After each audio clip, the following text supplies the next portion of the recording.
Flat Earth Debate, Uncut and After Show. I'm your host Nathan Oakley, and if you are new to this channel, or you've not done so already, then be sure to subscribe, hit the bell notification icon and join button if you'd like to become a Nathan Oakley 1980 channel member and keep up to date with the Flat Earth Debate. If you would like to support the channel, there is a super chat that runs alongside each of these shows while they premiere, and there's also a PayPal, Patreon and crypto link in the info box below the video.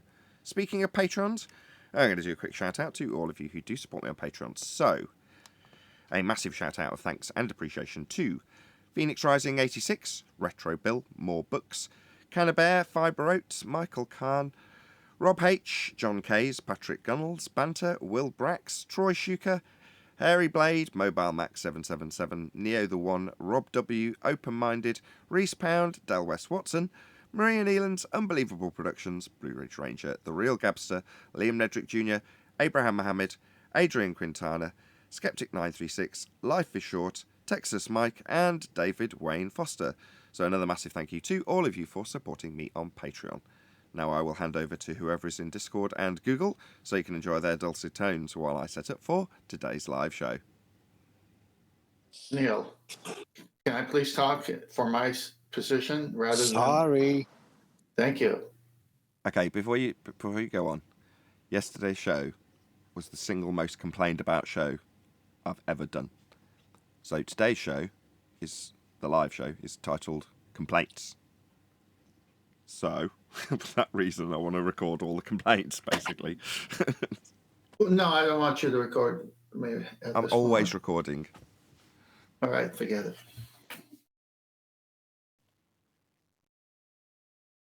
So yeah, I got complaints from the general public, i.e. the people who just watch the show, some of the moderators, some of the people who take part in the show.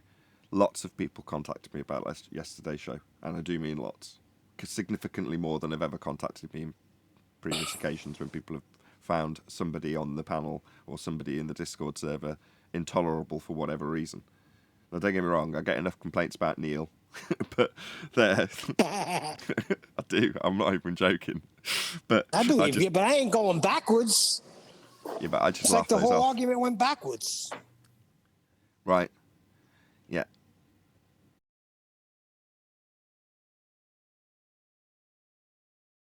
So yeah, lots of people moaned.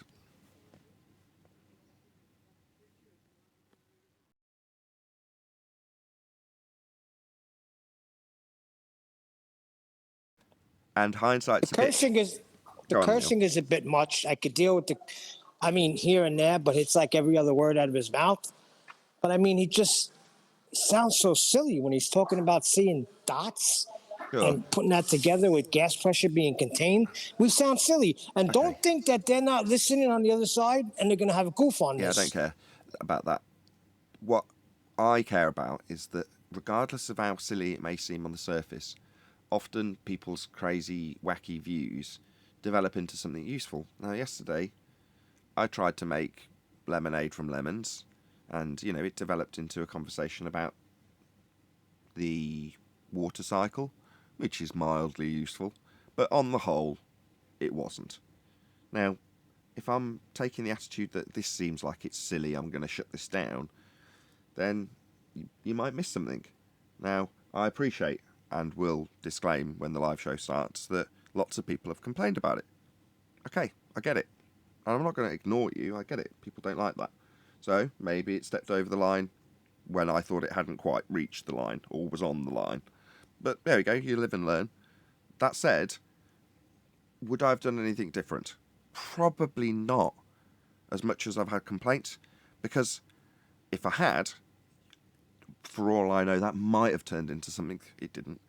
And you can't guarantee that somebody's crazy-ass subject that they've brought up won't develop into something good if you let it roll for a certain period. Maybe I let it go too long. Maybe you'll tell me. I don't know.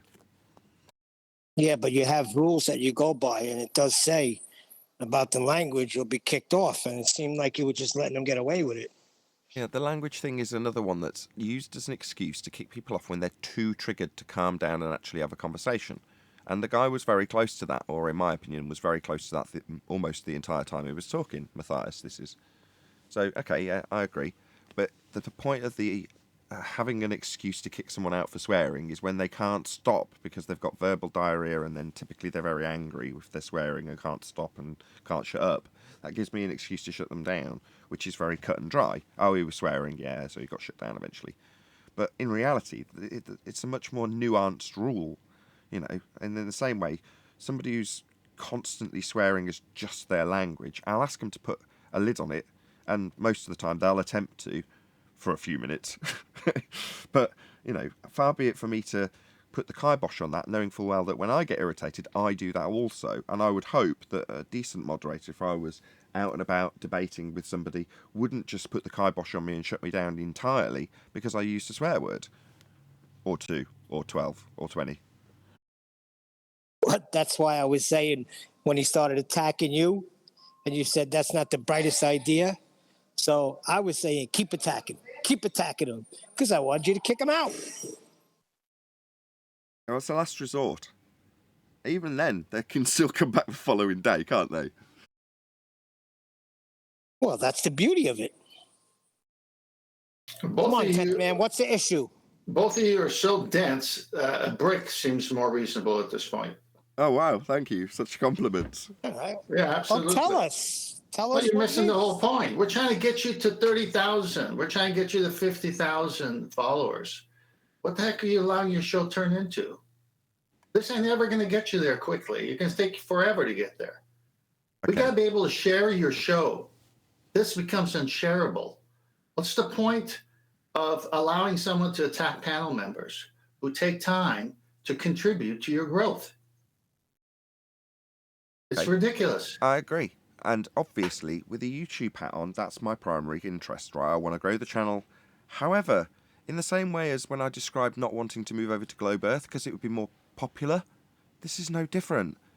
The fact that he annoyed people... It is different. That's why I said you guys are like a brick right now, talking about something that is an offshoot of the real problem. What's the real problem? The real problem is you need to enforce certain rules in order for your show to be shareable. You're not enforcing these rules. We can't share. The show was excellent yesterday up until that point. I wrote on my notes, most excellent show. This is really going to be a good show. And then the guy showed up and screwed up everything. If you don't allow your show to develop into a PG rating eventually, how are we going to share it with the next generation when the parents aren't going to allow for this type of behavior to be something they want their children to listen to? You're missing your biggest audience. Okay, I don't understand why you don't see it. I agree. And on the scale of balance now, you've put it that way, I will now in future err more on the side of caution for that reason. Yes, there are rules in place, and yes, what I consider to be on the line because it might yield something good isn't really a good enough justification for the massive detrimental impact it has in terms of people's enjoyment of the show, let's just say. Now, like I say, off the cuff, my response was, well, I don't want to shut people down, regardless of how silly it seems, until they've actually got to the end of their discussion point. Or people have picked it apart and explained where their error is, etc., etc. Now, that still all happened yesterday. It just didn't yield anything useful. Well, with hindsight, you can say that, but I didn't know that at the time. And don't get me wrong, I'm obviously listening to everything that's going on, especially when there's more likely than not when there's very little coming out of my mouth. I'm paying close attention to what's going on and what's being said so that I can summarise it at some point if I need to interject. So yes, on the one hand, I'm weighing up the objections that are coming in from you, and I even noted when you dropped out because you found it too objectionable, which was the smart thing to do rather than causing even more disturbance because it was getting you annoyed. But by the same token, after the fact, I can say, oh, I'm sorry. At that point was the point that I should have stepped in and done more to lower the tone, calm the guy down, or kick him out, and I didn't. So my bad. I'll take my jabs where they come. You can't get it right every time. No, I appreciate that honesty from Echo. I appreciate the honesty, but that's you're missing. This wasn't the first time. He's a troublemaker in Discord. People have already commented on him when he has shown up before. Maybe if it's the first time and you're looking for a silver lining somewhere, okay, that could be excused. But I mean, I caught it right away. Everybody else caught it right away. People in chat were protesting like you couldn't believe. I can see the chat. I can see it. I saw him. I know. Yeah. I've got my fingers very much on the pulse of my own show at the moment, which I'm pleased about. Oh, But yes, I can see the chat. I can see what they're all saying. I can see the mods in their droves moaning. And yes, I'm weighing all of that up while it's going on. That's why I'm more quiet when you can hear me and he's just swearing away. Like, why isn't he doing anything? Well, no, I am still paying attention. This is after the fact, actually. The chat had stopped by that point. But you know what I'm getting at. but I know where you're getting at, but you're missing the up. biggest point. You're missing the biggest point. Unless you have a hard and fast rule that you're willing to enforce first time with history or no history of the person, this show is going to be a place where people will come in and do similar things and then become unshareable. Unless you put the rule down to where they must come and behave. See, this guy can behave if he wants to. He just doesn't want to. He gets away with it in Discord, so he comes here and gets away with it here. Okay, however, his behaviour directly correlates with the anti-flat earth and baller behaviour that we have to endure if they want to be here. And if I want to avoid them playing martyr, which they inevitably will if they get kicked out for that reason, and sometimes they'll try and lean on that rule to get kicked out at a moment that I want to keep them and hold them to task. Now, the same rule and the same standard applies. Now, I've got to be honest, I'm only thinking about this on the spot, so hopefully I don't offend anybody.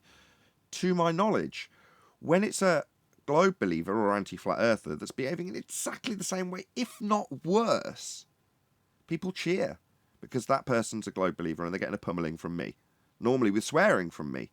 And don't get me wrong, I get similar, but a lot less, objections when it's me losing my rag and swearing at them because of their normally similar behaviour, right? 6 of one and half a dozen of the other. Not for me. Not for me.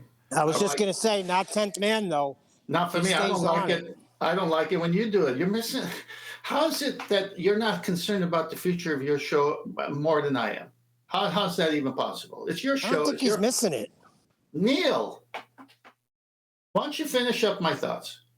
Yeah, but I don't think you're saying he's missing it. And you said I missed it. You were wrong both times. I know. I immediately said I can't share this with my cousin. We're not missing that. I didn't say that's what he's missing. Oh, my gosh. Break the train of thought.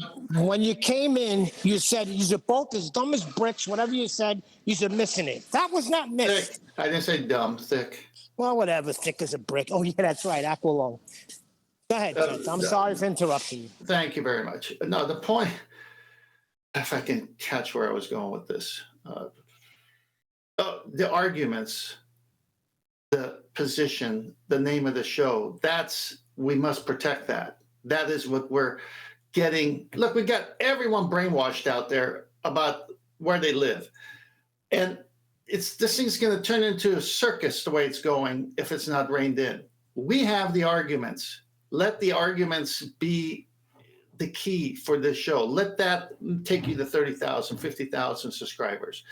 Articulate them. That's what was happening yesterday. Beautiful articulation of the arguments. You were just flowing. You were talking normal instead of quick answers. And I'm taking notes. People are responding. Everything's going great. And then, of course, it gets very chaotic. Okay, hard and fast rule. You shouldn't lose it. They shouldn't be allowed to lose it because the arguments get washed away. No one gets to hear it because it's a circus of a show eventually. And the show is too important to let it degrade there. The arguments are the key. How they're articulated is the key. They will grow faster if the show becomes PG rated, not because I'm a Christian, but because it's shareable. I can't share the show. Have people telling me, hey, it makes good points, but who am I going to share with? Everything was good, and then the guy started talking about orbs. Oh, Adam's come to save me. See, the problem with this guy, Matthias, is he just don't shut up. I mean, no matter what, he just keeps going and swearing and going. Nobody could get a word in. Sort of like Rumpus. I do research to contribute to the show. I could easily go and just do my own channel. I don't want to because I can't get the mesh of the great minds here and the involvement from everybody. And so, plus I don't really care for debate. I like to put that to the hands of people who can debate better than me. The point is, I know the arguments. I already know they're just flat. I don't need to be on the show anymore. But the point is I can contribute. I can contribute for the growth. I have so many things I haven't even shared. But the point is, it's going to go to naught if it can't be shared. Fair enough. Thank you. Afternoon. Hello. Hey, No, I appreciate you taking the time to tell me this. What? Same goes for all the people who've sent me emails complaining. I appreciate it. I haven't necessarily responded to you because there was a lot of them. Now do something about it, Nathan. Yes, thank you, Neil. So much detail, like tenths. Just do something about it. Yes, thank you. So informative. And who's complaining about me? Plenty of people, Neil, if as you ask. Good to be like Marmite, Neil. Good to be like Marmite. About the same as Arwin Adam's not gets, complaining or about got. me. About the same as Arwin used to get back in the day, maybe 4 years ago. Why, people complained about Alwyn? Yes, not anymore, but back in the day, and they were similar levels and types of complaints that I get about you, if I'm honest. I don't have the mind that Alwyn has. I don't understand why they would complain I about don't want this to be a conversation because it suddenly seems like I'm trying to project out my, I've just been told off for something I've done wrong onto you, Neil, and I don't want to do that. So let's just change this subject because I don't want it to be perceived that way. It's not relevant. You get a handful of complaints over a period of time. Today I woke up to an inbox. I don't occasionally check my email because I've got something up on eBay. I want to see if it's sold. So I was like, woo, that's a lot of people complaining. And then I went into Skype and woo, hello. And a lot of people complaining here too. Woo, hello. Well, let me just talk to them for real quick. I don't care. But if it's ruining Nathan's show, I will leave. Not about you. Not about you. Oh, God. Just said I was trying to move away from it being about you.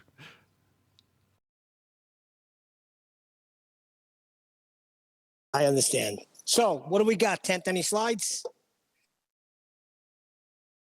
Actually, Adam's got No. a subject Adam wanted to talk about. So, yesterday's discussion about the height of the star and how as soon as you ascribe an infinite distance, you're relinquishing all claim distances with fuel calculations ascribed to them to be proof in a heliocentric model. Well, that elevation angle measurement isn't a height measurement of the star. It's an angle measurement. It's called an elevation angle, height above the horizon, perceived with an angle that you can measure. That doesn't mean you need to calculate for the height in order to minus from 90 to get the distance. Well, that's all you're doing when you're actually measuring this angle to this star. What you're not doing is going, I'm going to travel to that point in the sky. You're travelling along the ground. And at no point in any of the calculations for celestial navigation do you require the height, the actual height of the star. You just need the angle. You get a 2 for 1 out of it. That's why you're minusing it from 90 to give you the distance in your box that's got basically 2 triangles back to back in them. Well, that is the angle minusing from 90 to give you the distance as opposed to you needing the height. Now, you, not me, you, whoever's listening, may, if you choose to, use that method beyond its usage and extrapolate the height if you want to. And you can feel free to come and make that claim here and watch what happens when you do. Did you have anything to add to that, Adam? Yeah, if you do that, you are not doing celestial navigation and you're not working within the parameters of the understanding of celestial navigation. But you can do that and make it geometric. What you would do with that number that would be denied by celestial navigation, I don't know. What it would do to your claim, I don't know. Yeah, they really need us to claim a height because part of their positioning for a false dichotomy, which is how they want to wangle every argument, isn't there in this instance with us. Because we're not holding up a model, we're not telling you how high the sun is, we're not doing any of that, we're just detailing how celestial navigation is actually functioning. And then they go, yeah, but you could get a height from that. Could I? Do I? You could too, couldn't you? Do you want to do that and see how I rip you a new asshole for it? Well, it's like you want to rip me that asshole when I'm not claiming it. I see, that's fascinating. Meanwhile, while we haven't got a height ascribed to these and we don't need it for celestial navigation, you do on the globe side, don't you? You definitely got heights ascribed to these lights in the sky. So this is your problem. And while it might be nice for you, if we did make that claim, we don't. And all your bleating and moaning about how we could be making that claim of the height, like the other flat earthers who are idiotic enough to feast on the food of nonsense they get when they get here on that big table. Yeah, we could spew out a height for those stars, but we don't need to. And neither do celestial navigators. They don't need to either. You got to hear them in chat. They say, well, you should know the height of the star then. Why are you not giving us the height? Why do we need to? Are we travelling there? Oh, but you are, aren't you, on your heliocentric ball Earth? You think you're travelling to Mars. We're not claiming that. Nonsense. With distances ascribed that are all eradicated when you do celestial navigation with infinitely distant stars and parallel light rays. That buggers up your distances that we're not claiming. And while we could, because you say you should get a height from that triangle, we won't, because we don't need to. We just need to get a position on the ground. Yeah, who's claiming to travel to lights and need distances for them? It would be really handy if they had a full dichotomy to set up here, because we were automatically ascribing heights to them. We don't do that, do we? Yeah, we vomited up the feast of nonsense quite some time ago.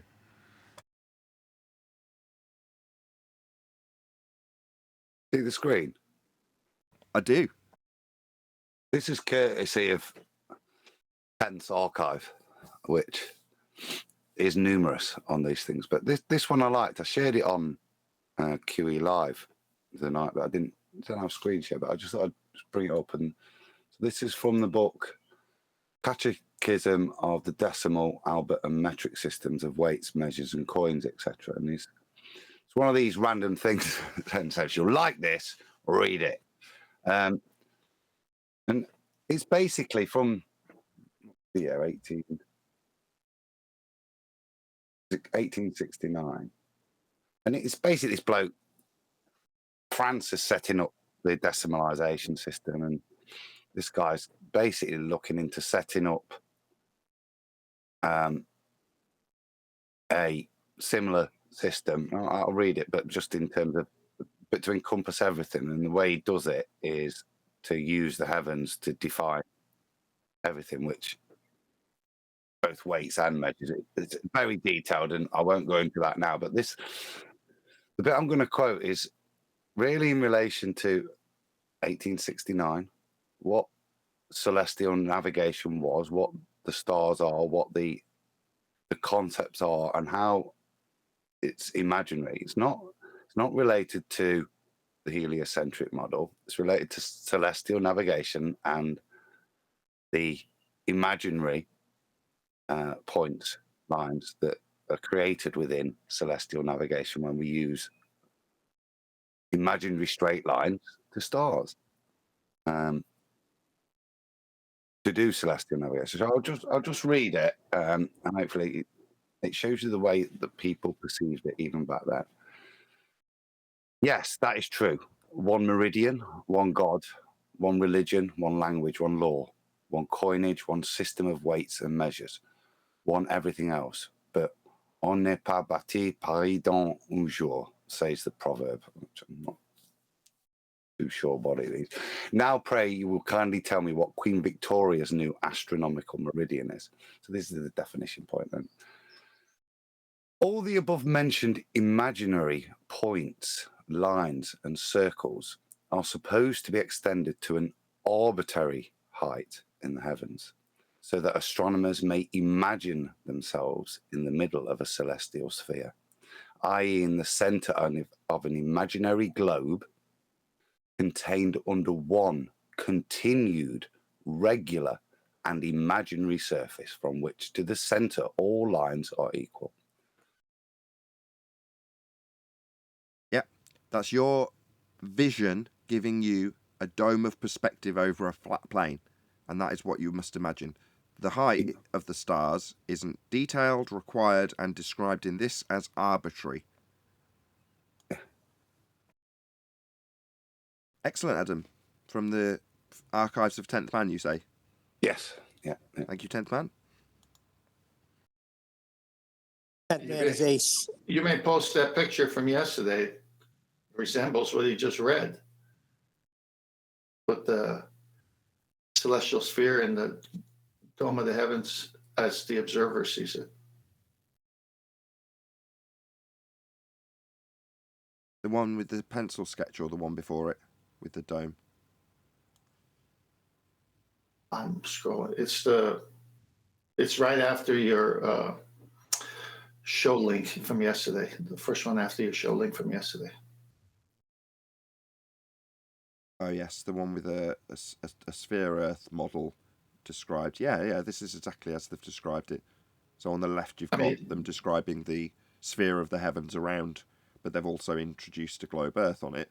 Although you could take this as a top-down view. Oh no, they've got the lights coming in parallel. But then they translate that across onto what you're actually experiencing, a perspective view of the sky and a flat plane. The human experience of the celestial sphere, it says. The model, the celestial sphere with a globe Earth in the middle. The human experience, on the other hand, is a flat plane.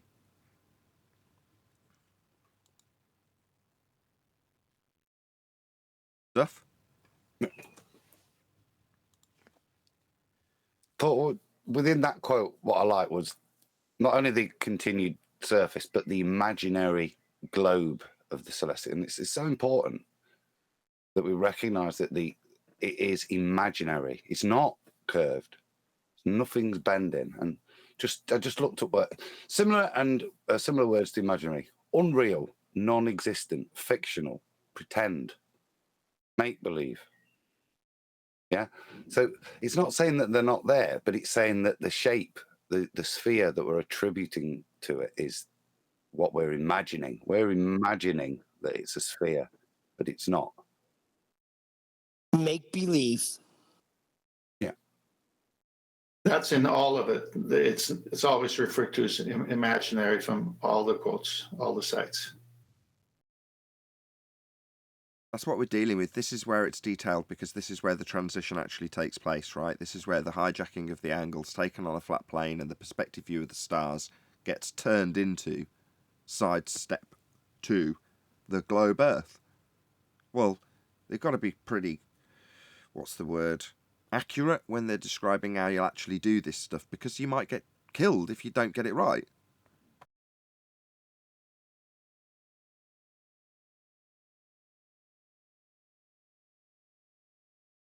Well, if your life depended on it, you're not going to make believe, are you?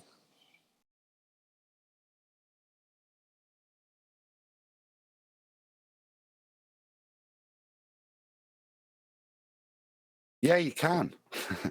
You have to. It's perfectly permissible to imagine it as a celestial sphere, as long as you understand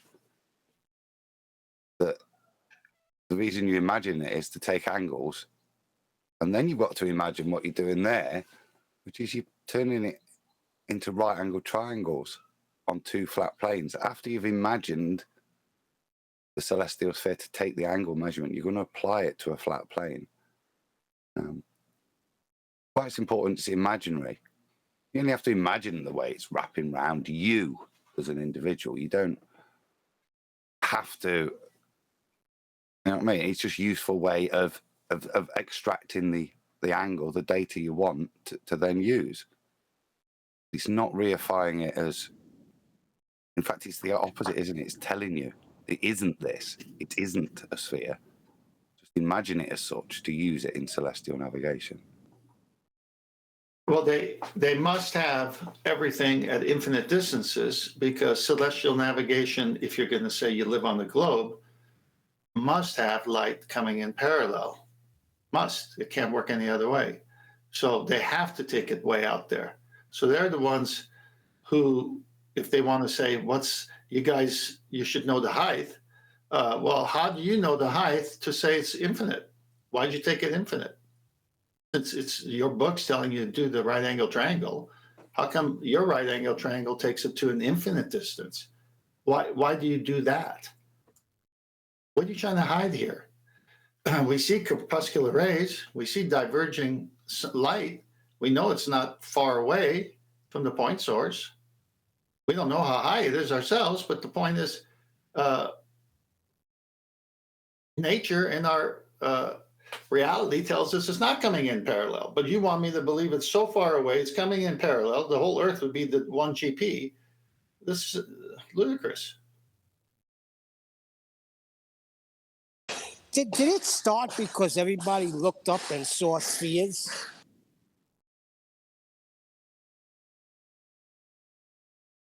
You'll have to be a bit more specific about your question, Neil. You know what I mean? They look up, they see the moon, they see the stars, and I don't know if they saw any planets way back then. And then started formulating it that if that's out there, then that's what we got to be on here. I mean, you're describing orbital mechanics, and they are detailing what they perceive to be the motion of the sky in that regard. So, yeah, in a way.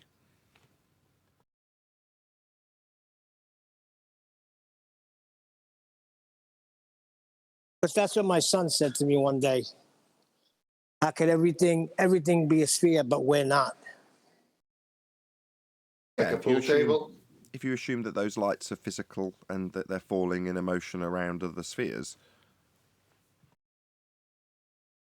the premise doesn't match what we observe, though, in that regard. We do not observe the lights in the sky at night time falling around the sun. We don't observe that. Nor do we observe us falling around the sun either. That's not, to my perception, what I can see. It's an extrapolation of what you see.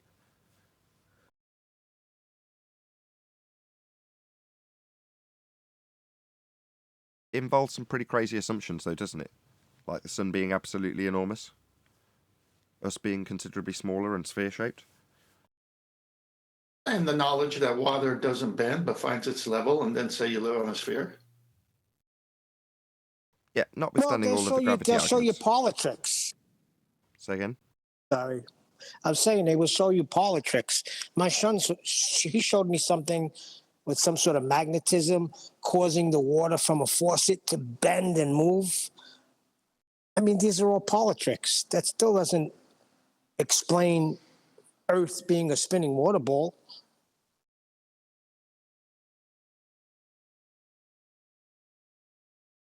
Yeah, parlor tricks. Has there ever been a time that you were spinning and you never knew it?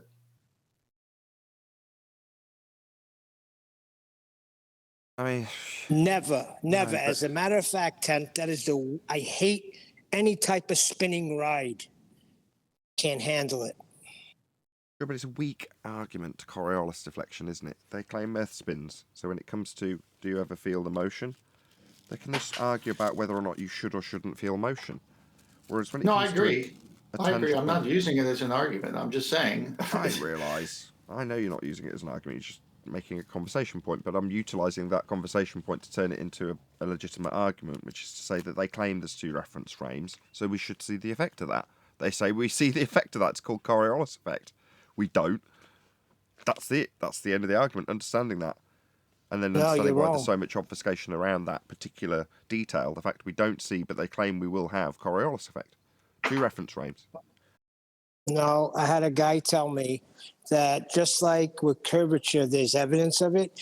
The same thing with Coriolis. There's evidence because hurricanes are developing. Because of Coriolis. Hurricanes aren't observations of drift from a non-inertial reference frame. So if someone says hurricanes, they don't understand Coriolis effect.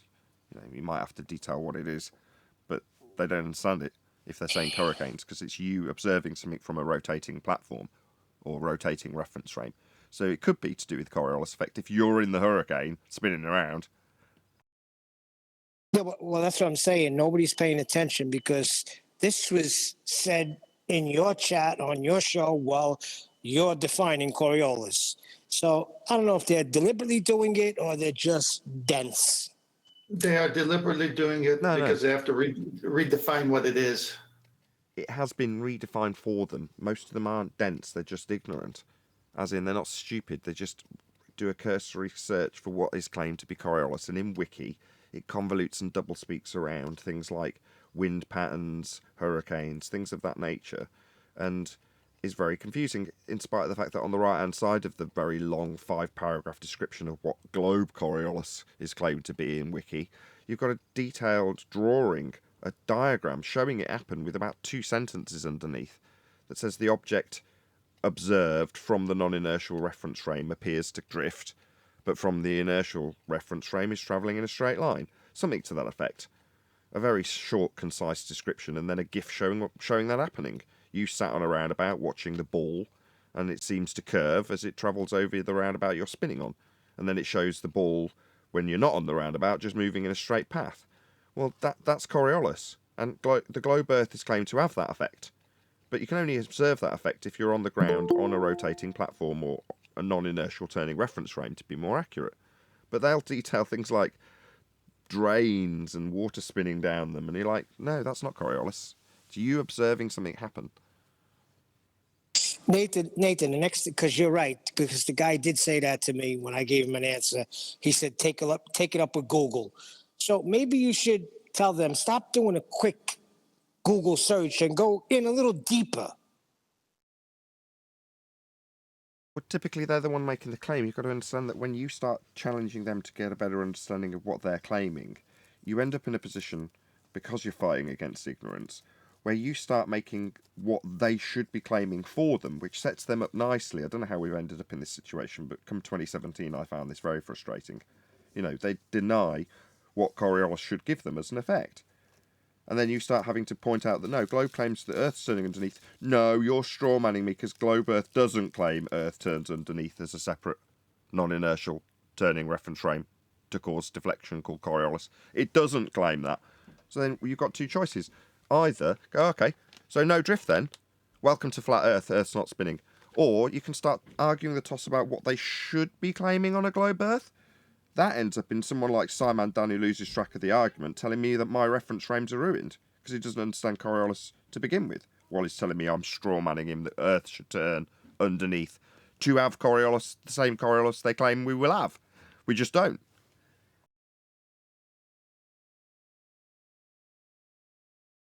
Gotcha.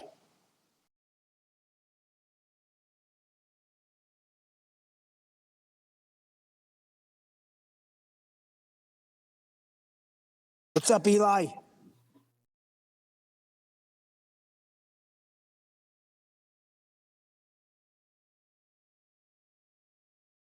Not a lot, by the looks. What's up?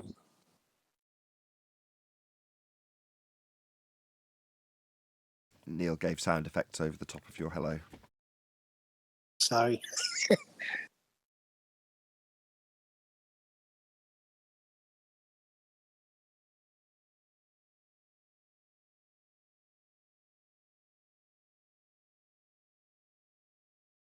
It's if Earth was turning, then anything in the air would give us a Earth-based Coriolis because it's in the initial reference frame, a different reference frame. Since either the Earth is turning or stars are moving, it's a really easy solution.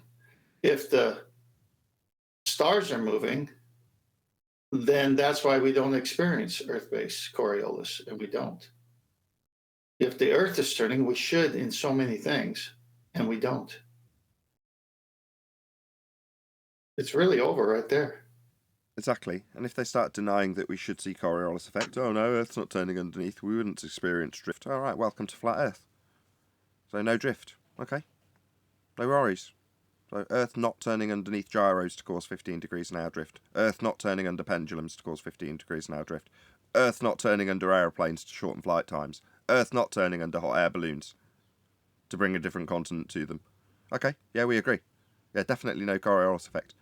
Shame Globe claims there is one, though. Hey. No. They said it doesn't drift. They said deflection. Drift and deflection are the same thing. We have a reminder every 60 minutes, 15 degrees, 24 of those. You're talking about movement of the lights in the sky as opposed to Earth turning beneath stuff, because that would cause Coriolis drift, which we don't experience. So it's obvious that the lights are moving just as we observe them, as opposed to Earth turning and there being a not actual deflection in those lights in the sky as a result of us turning beneath them, which is what Globe Earth claims. Yeah, they claim it, and then when it's not happening, they claim a different definition of it, and then they get lost in the mumbo jumbo of the different definition, and the whole argument falls apart for them. But that's when it comes to pride, because they can't believe that everybody is, well, I don't think everybody's lying to them, but that they fell for it. We all fell for it. Just know the truth now.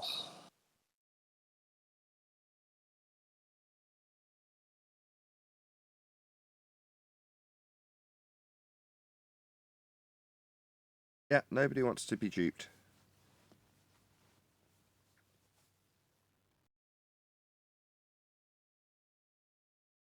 Well, it's an insult to everybody's intelligence, if you think about it. It's the cave analogy, right? Plato's cave. Yeah, it's the guy goes out, sees that the world is totally different. He comes back to tell his friends. His friends decide to kill him. Bit more to it than that. So in That's Plato's cave, the fast way. You've got people isolated from the outside world, and the people who run the cave create gods and stories in shadows using the fire. So they use shadow puppets to create their world and tell them how the world works. And beyond the cave, there isn't anything. But at some point, somebody escapes, sees that there's civilization beyond the cave, and experience it, only to go back to the cave to try and appeal to the people in the cave that there is something beyond what the quote-unquote gods tell them is the world. And everybody in the cave denies that there's anything beyond the cave, even though that there's first-hand experience somebody's telling them, I've been there, I've done it. They'll say, no, you are wrong. Only the cave. Stockholm syndrome. It's Stockholm syndrome to a degree, yeah, I suppose. And that then it's all about power then. Yeah.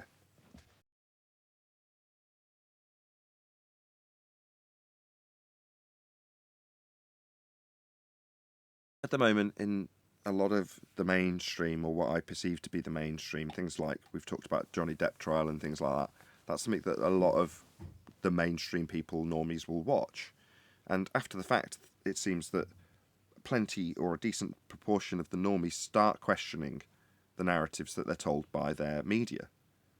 And you go, okay, the ones that on the surface seem like they would be really open-minded and say, oh, I'll question everything. You go, yeah, but I know from personal experience that if I was to present you with this paradigm change, you would reject it out of hand like 99% of people who come across it in the first place. They just want to reject it. In other words, when they say, don't necessarily trust what your media tells you or your government tells you, you go, okay, that's nice sentiment. Your government tells you you're on a spinning ball, though, don't they? Yeah, well, yeah. Science says that. That's the kind of response you can get. So while people might think their heart's in the right place when they spot that they're getting lied to, those exact people get roped back into the matrix within a few days. You got Discord going? I haven't heard anybody. Hello, Discord. Matthias, you've generated the most complaints I've ever had about a show. So, zero tolerance today. If you swear, I'm going to kick you out. Oh, no. Got my ice cubes That's made of not skulls, the answer, so I'm in Matthias. business. I didn't fucking give a goddamn answer, did I, bitch? That's it. Out See, with him. that's ridiculous. He's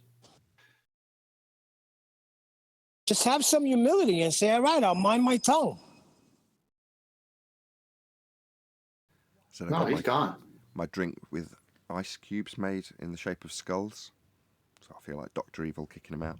Like he's just fell down a trapdoor or something.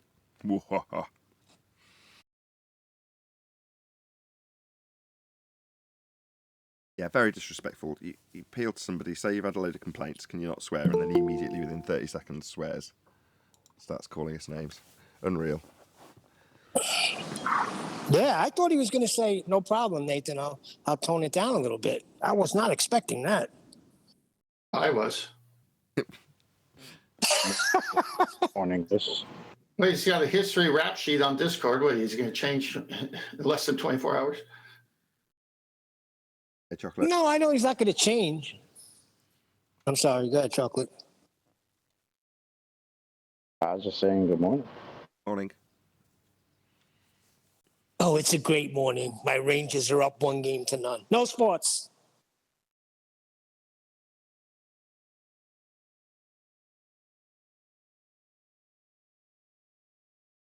Rangers or what Rangers? The New York Rangers and my car. No shit. So after 1 year of a brand new exhaust, it's back to the same motorcycle car again. The exhaust, I had a problem with my exhaust that's a year old. Some of the gaskets Yeah, between but- the pipes had gone and it was blowing like all hell. And they replaced them under warranty and then they just went again. And they were like, well, you just have to fit OEM ones. They're 30 quid each. I'm like, what? Are you joking? It's a year old. You should surely, if it's failed with the warranty replacement, but it's like, no, the warranty replacement parts get a 3-month warranty. You're like, all right, okay. Oh, so that's what they're going to tell me today when I call the corporate office of Midas. They're going to tell me that nonsense, right? I don't know. What I do know is the Lexus and the TT have cost us about £500 or £600 in the last 3 days between MOTs and servicing. We're going to saw one of them, and you can't afford to keep 2 cars on the road. Such is life. So we're going to stick it in the garage. But in so doing, you want to kind of make sure it's maintained. If you're going to, sawn it means tell the government that it's not on the road. You don't need to tax it. You don't need to insure it. It's going to be chucked in a garage, and then I'll just bring it out and drive it around our car park once a week or something. Not on the road, and then put it back in the garage. And then when it gets to winter, I'll disconnect the battery until we can afford to insure it again, or hopefully it won't rot if it stays in there for years and years on end. We'll be those people with an old sports car in the garage. There we go.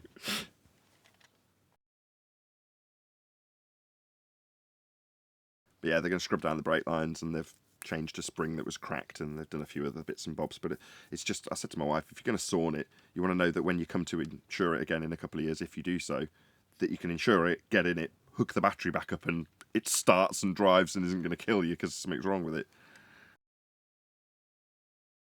Everyone's having Mercedes bad right luck, now. are they?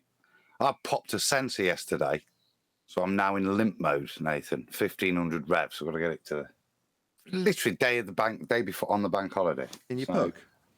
What? In your Peugeot? Yeah. Oh no. That's such Very a handsome annoying. car. That is one of the most handsome cars there is. It is pretty. It is pretty, very pretty. Nice inside as well. What are you driving? It's got.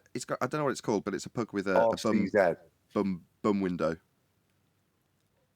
Yeah, Peugeot RCZ. So it's got like the old 60s Batman shaped windows. You're like domed at the back. So Double but it bubble. does look like a nice bum, doesn't it? Double A nice bubble. pizza It's got bum. 2 bubbles in the back window. I mean, I bet that piece of glass probably costs over £1,000 just for that piece. But there we go. If you can get it in 5 years. Nice.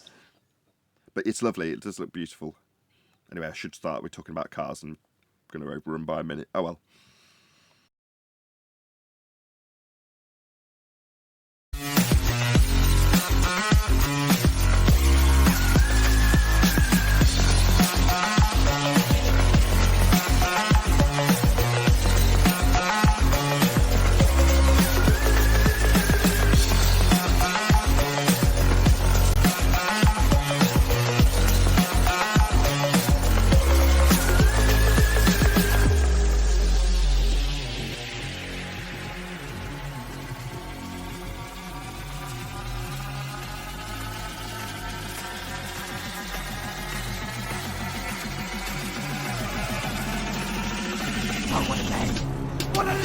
Welcome to Flat Earth Debate Live. I'm your host, Nathan Oakley, and if you are new to this channel, or you've not done so already, then be sure to subscribe, hit the bell notification icon, and join button if you'd like to become a Nathan Oakley 1980 channel member and keep up to date with the Flat Earth Debate. If you would like to support the channel, there is a super chat that runs alongside each of these shows while they are live, and there's also a PayPal, Patreon, crypto, and thanks button in the info box below this video. Most importantly, if you'd like to join the discussion, simply mute the page you are currently watching, then click the link in the info box below this video to join the panel and express your views on the nature of Earth. If you do join, please don't swear. If you do, you'll be ejected. And if you are, please don't try to rejoin the stream using sock accounts. You'll be warmly welcome back on the next stream. Please also share the show on social media. Sharing the show obviously increases the live audience, but this in turn increases the chances of a more diverse panel, so please share the show on Facebook and Twitter. Now, we are joined by Arwin, 10th Man, Chocolate Sane, the Adam Meakin, Eli, Neil, and a whole bunch of people in Discord, so welcome one and all. Yay! Good afternoon, everyone. I'm back. Morning. Good morning, Yo, good morning. afternoon, welcome one and all. Good to have you all. Yeah, good afternoon. So I'll start off by getting it straight out in the open for all of you who've written to me in the last 24 hours. And that is a lot of you. So lots and lots of people didn't like yesterday's show and made it explicitly clear to me by DMs, IMs, Skype messages, email, you name it. People got in touch with me en masse after yesterday's show to complain. Wow. So I don't show up for one day and immediately everything goes to shit. No, exactly. You too? Because I have no idea what happened. So we had a guy on, Matthias, who's been on a few times, and typically he's a bit of a troll and he swears a bit too much, but sometimes the conversation can turn into something very useful. So in one instance, he played Flat Earther, I played Baller, and the back and forth exchange got trimmed out into a video, which is wonderful. So with hindsight, I can say it wasn't necessarily the best thing to let him go yesterday, but you don't know that until you know it. That's my excuse. That said, 10th Man was keen to point out to me in the pre-show that that shouldn't be the case. The show should have a PG rating. It should be more shareable.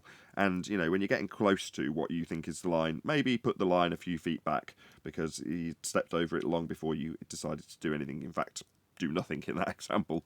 But there we go. As I say, with hindsight, no, it didn't yield any great discussion points or revelations at the end of it. But, you know, you don't know that. Like I say, I'm not going to keep rattling off my excuses. I didn't reply to anybody because by the time I'd read about the fourth or fifth one, I was like, okay, this is too much work to respond to. I'm just going to have to address this on the live show. So I did put the title as complaints. And before we even get to housekeeping, I'm just going to get out of the way. I've read all your complaints. I do take on board everything you've said. Those of you who spoke to me about it verbally, yes, I have listened. Hopefully I've stressed that to you when you've told me that I do appreciate you taking the time to moan, because they're important. Moans are much more detrimental than people who won't even necessarily say that they enjoyed the show. They'll just hopefully come back. But if they're moaning, they may not. So, you know, it is a serious issue. And hopefully the show will be kept more PG rated going forward. Anyway, was there anything that anybody wanted to add to that? Yes. Chocolate and Arwen, you missed how when you exhale in the cold, you see orbs of gas rising. What? Yes, you heard me right. I'm pretty sure that's actually micro water droplets Yes, we covered that that. immediately condensate because it's cold. That's correct. Stop Yes. coming up Gonna with be a carried by sensible, balanced response, Arwin. This is not like the 2017 Arwin we're all familiar with, is it? What? I said it's not like we were discussing you in the pre-show, so we were saying, I explained to Neil that back in the day, when you and I both, I was just less open about it. We're on that kind of feast of nonsense journey. Now, we've never, neither of us will be around the bush about what we've gone through in terms of our, feast of nonsense. There's no other way to put it. But as I put it in the pre-show, we vomited up that garbage food that we stuffed down our faces when we first got here quite a long time ago. But certain aspects of that did yield fantastic results. For example, Arwin versus Sleeping Warrior. And the net result of the relative density disequilibrium argument can only be summarised in such concise terms by me right now because of those two and their discussions. And Arwin was on the more unconventional side of the discussion. And now Arwin's not necessarily like that as much as he was back in the day. And back in the day, although it's a very different reason, Arwin got complaints. People would moan about Arwin. You shouldn't have him on your show. Get lost. I like Arwin. It was my attitude at the time. But the same applies to Neil now. People on occasion will moan about Neil. And it's reasonably consistent. I'm not saying I'm overrun with Neil's complaints. I'm not. But, people will occasionally say, oh, don't want to hear Neil telling them how correct they are in the middle of a conversation. I was just like, whatever, get lost. But about the same sort of level. But then you get to yesterday or over the last 24 hours, and that's a different story altogether. There's lots of people who are listening to the show and enjoying it. And as I said earlier, people don't necessarily tell you good things. You won't get praise. It's like the sound. Nobody tells you when you've got great sound. People tell you a lot if you've got distortion and it's unlistenable. They'll tell you pretty quickly. But that means they won't come back. If they're not saying anything, that's normally a good sign. Because you don't get praise for good sound, you don't get praise for keeping the show PG rated, but you do get complaints when people go off the handle, swear, and it doesn't yield a good result at the end. So there we go. Any more on this? If not, we'll go to housekeeping. Well, I must be absolutely perfect then, because sometimes the amount of lack of activity in my chat is driving me nuts on my show.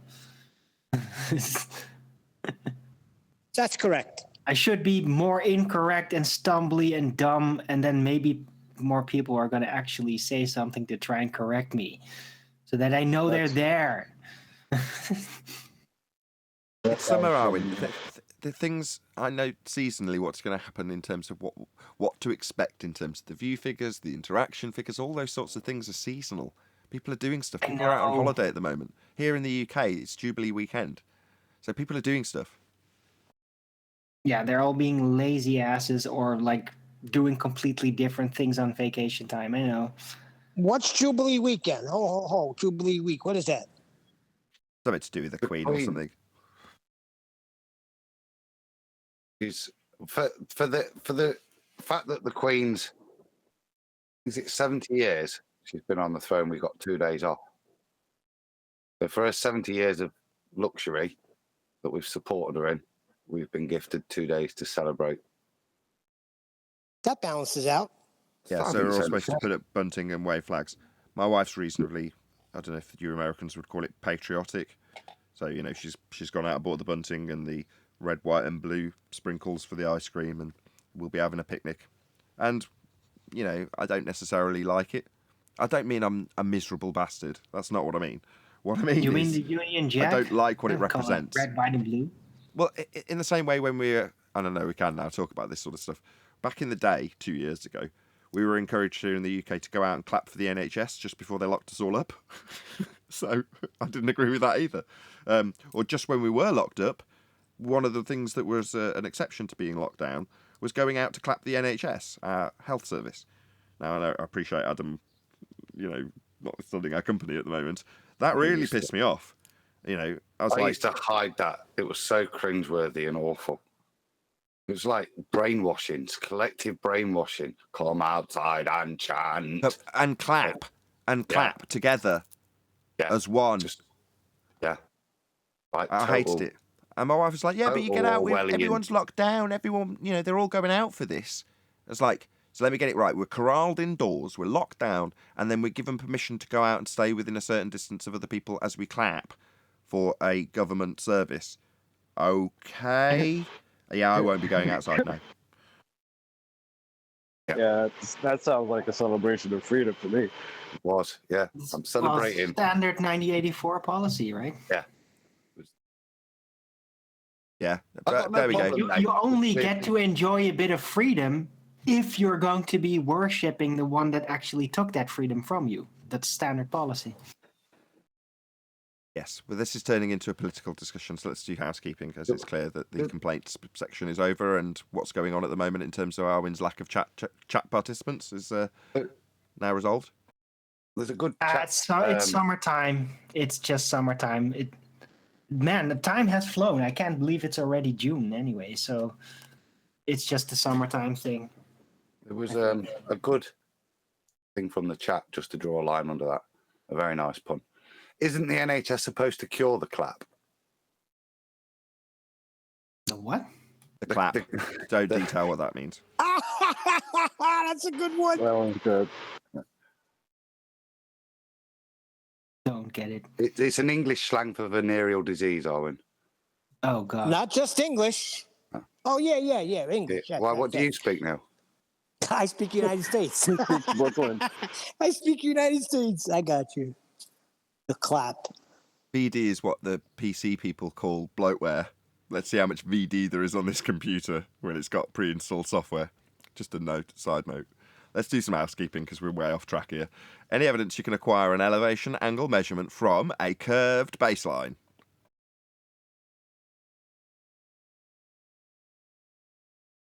Feel free to join in Discord.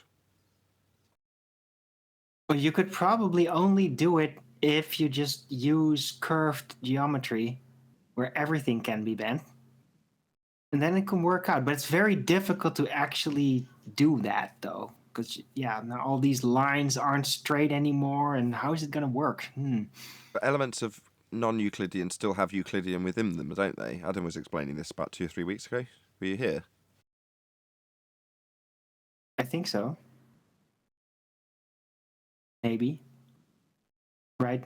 You're still going to need straight lines and angles and so on and so forth. Yeah, probably. Yeah, definitely. Especially when acquiring an elevation angle measurement to these lights in the sky. Not that we need heights for them. We definitely don't need distances, nor do we claim them here on Flat Earth Debate. Because it's not useful to. We're not travelling to these stars. However, there is a faction who think they live on a globe and think they're travelling to these lights with certain distances. So for them, they definitely need to ascribe the height to these stars. We, on the other hand, appreciate that you can get a 2-for-1 out of the angle measurement, not the height measurement. Just want to make that clear. Any evidence of the distance to the sun? Obviously, heliocentrists claim that it's 93 million miles away and claim to be sending stuff there, don't they? So you need a distance ascribable. You'll be forgetting all of that if you're a globe believer, if you want to do any sort of navigation using the stars, though. Right. That's a compartmentalization between like the Milky Way and our solar system setup idea of it. Then, oh, look, there's actual distances there. It's all really cool, and you can model it out with some marbles in the setup, right? But if you're going to go terrestrial, then, now suddenly all these distances are quite in the way now and not really useful. So it's just all infinitely far away. It's much easier. And then you can just think that they have distances. It's not relevant, but yeah, you just have to measure the angles. So, but if you You know what have I just- distances to these things precise enough that you can send rovers there or wherever, like let's say Mars, you can send a rover to Mars. I would think you would pretty accurately have distance, right? Why would we ever after that pretend that we don't? You know what's amazing that you said Mars and Alwyn said Milky Way? I was just thinking about it. You got candy bars named Milky Way, Mars, and then you have one that's called Snickers. Got a super chat from Tony Whitcomb who says, hope you guys have a lot of pun today. Sorry, there's no effing pun.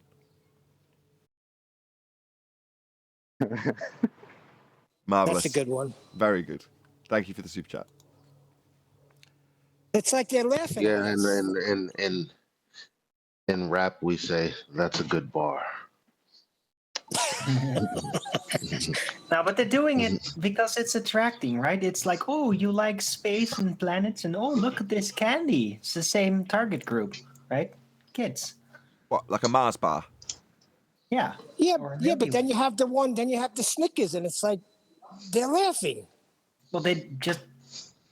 Oh, maybe. Sorry, can I just stop this conversation? Nobody is communicating subliminally via candy bar names. Can I just get that out of the way? Can we just stop this conversation? Yeah, they are. Nobody's I thought it was snickering at Fido. you. No. The fact that you've got Galaxy chocolate. No. We Dude. can't chew on it for a while. No, but it is Twix. Come on. The hell's a Twix got to do? Twix? What's a Twix? That's not even a celestial. It used to be called Raiders. 99 people watching, nearly 100 people watching earlier than normal, and this is what we're talking about. Isn't it wonderful? Let's move on. Yeah, the big crowd. The it crowd. What about Star Wars and Galaxy chocolate? Exactly. Any evidence of a physical geometric sphere edge horizon, formerly known as the curve of the Earth? There's only 90 people watching now. That last conversation got rid of 10 people. Well, I've got evidence. Yeah, only because they just got their chocolate bars from their attic. Yeah, What's Earth, the evidence? yeah, for Right. Earth curve. Yeah. So I was on Twitter today, and I was just reading. Some guy was just talking about there not being evidence of Earth curve, and that NASA stitched together the photos. And a baller responded with, "Yeah, well, there's obvious reasons they have to stitch the photos together. But here, take this. How about a picture of the Earth from the surface of Mars?"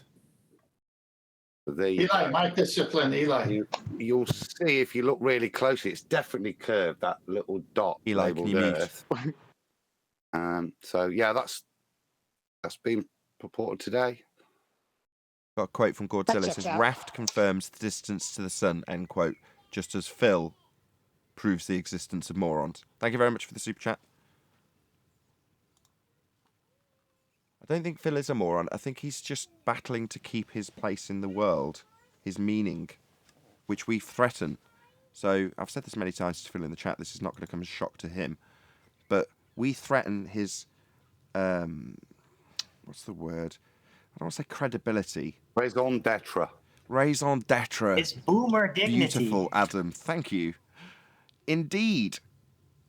We are here in threat of his ability to say, I'm a professor, I know the answer to this, take what I say as read. But when he references the mainstream narrative with mainstream references and citations, we directly challenge those. So typically, where he's saying, I'm right, here's my citation, we say, your citation is wrong, here's how. Well, that threatens his ability to have people believe in the magic trick that is, I'm a professor, therefore I'm right. I am science. You know, he represents himself as the embodiment of science, and he isn't. You know, he reifies that profession into him and his existence. And like I say, we threaten that. That's because that his credibility comes from the accurateness of the citations and the thing that the story, the narrative that he's proposing to people. Well, if he's professing, let me use that word. If he's professing this specific narrative to people, and the narrative is wrong, well, then what does that do to his credibility? Just one quick correction from Godzilla37. He says radar with a star. He even super chatted me to get the correction. He says, damn, autocorrect, wrecking my jokes. Thank you for the second super chat.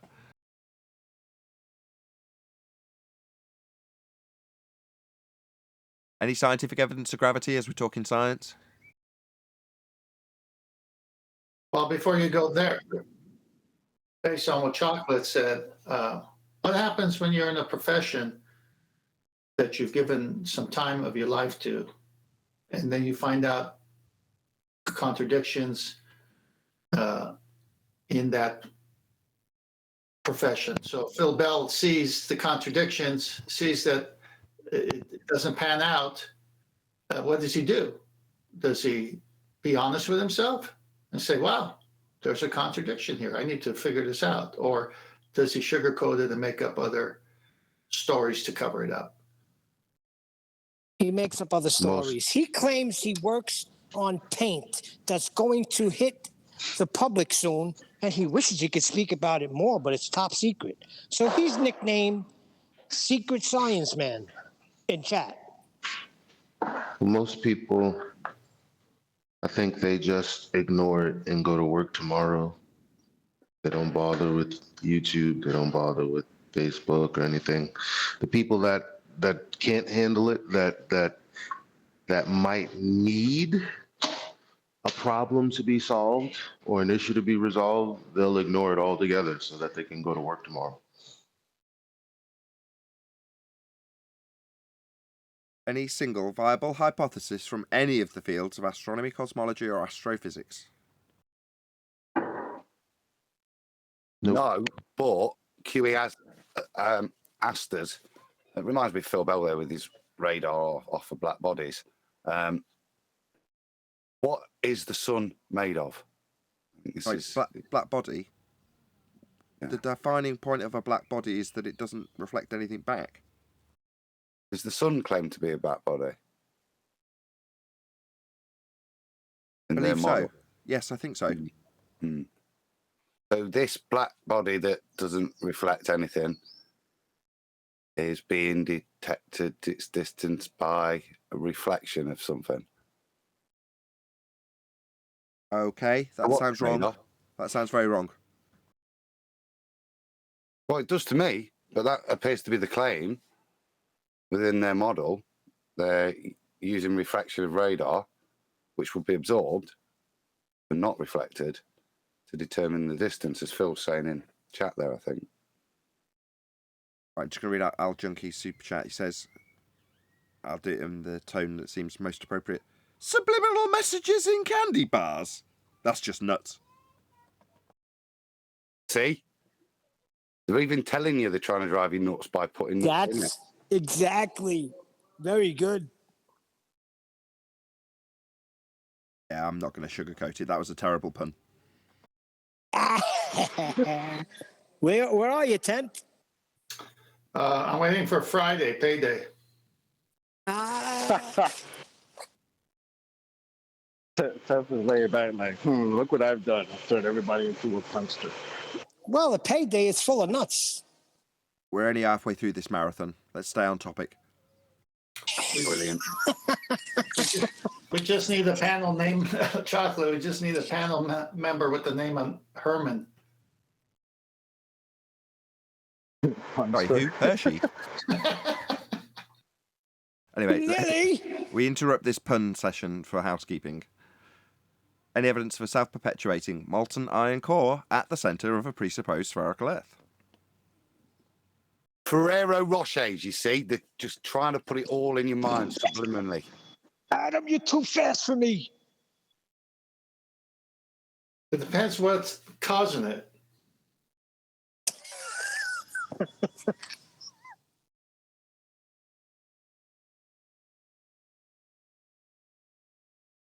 No? No more molten iron core? No?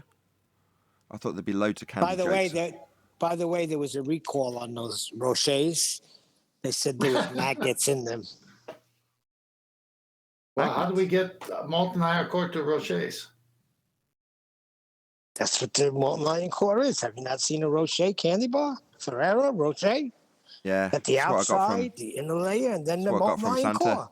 Wrote Santa a letter, said I wanted a Ferrari, and I ended up getting Ferrari Rocher. Terrible. Any evidence of gas pressure without the necessary antecedent of a container to press upon?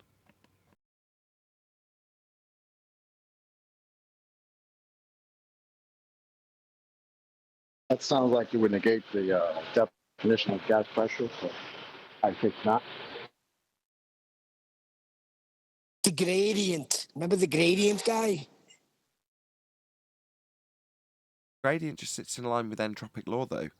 There's no defiance of entropy when you talk about gas dispersing, thinning out as it gets into a bigger volume that it's expanding into. That makes perfect sense. So this whole gradient argument is, as QE would put it, just a delta of gas pressure. So you've got to have gas pressure in the first place to have a delta of gas pressure. So in other words, you still have the exact same antecedent-consequent relationship in place. You've still got to have containment to achieve gas pressure at all. So if we didn't have a container, which we must have, we wouldn't have any gas pressure to breathe. And they are laughing at you as far as I'm concerned when they say the sky's a vacuum. What a vast empty space for gas pressure to fill. Yeah, we'd never have gas pressure in the first place if that was true. Can you have a gradient without a container? It's just another okie doke that tricks you into affirming the consequent using the gas we already had. But you're using the gas we already have to prove the atmosphere that you have. You can't do that. Yeah, they've got a whole set of laws around sphere-shaped air. And air, unbonded gases, don't take the shape of a sphere, they take the shape of their containment. Any evidence of the R value? Earth radius.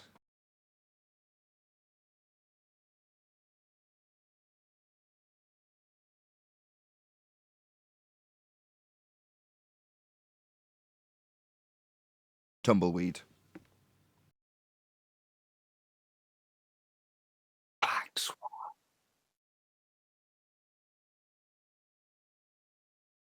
Just for people new to this show, 4 or 5 years ago, it wasn't tumbleweeds. We had Glovers banging the door down, trying to tell us about their spinning magical water ball. Now look at it. Hell of a difference, huh? As somebody whispered, Well, Black Swan, it's on the screen now, just for the audience's benefit. If the Earth was a sphere with a radius of 3959 miles and every distance to horizon, that would be the physical limitation to your view, would be no more than 1.2 times the square root of the observer's height in feet, as per the distance marked in this maths, OG, with a dotted line to it. That is what gives you your spherical geometry, and G to C is your radius value. Now, ordinarily, given the assumption that there is actually Earth curve, a physical blockage to your view, it would block the view of these oil rigs. But it doesn't. It's beyond the oil rigs. That'll be the horizon. Ergo, the horizon isn't a physical Earth curve edge blocking things. It's beyond those geometric limitations.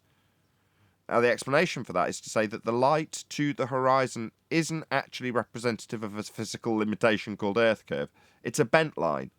And the line that's bent that they claim now is bent at a rate that's derived from the straight line geometry at G to C in this diagram.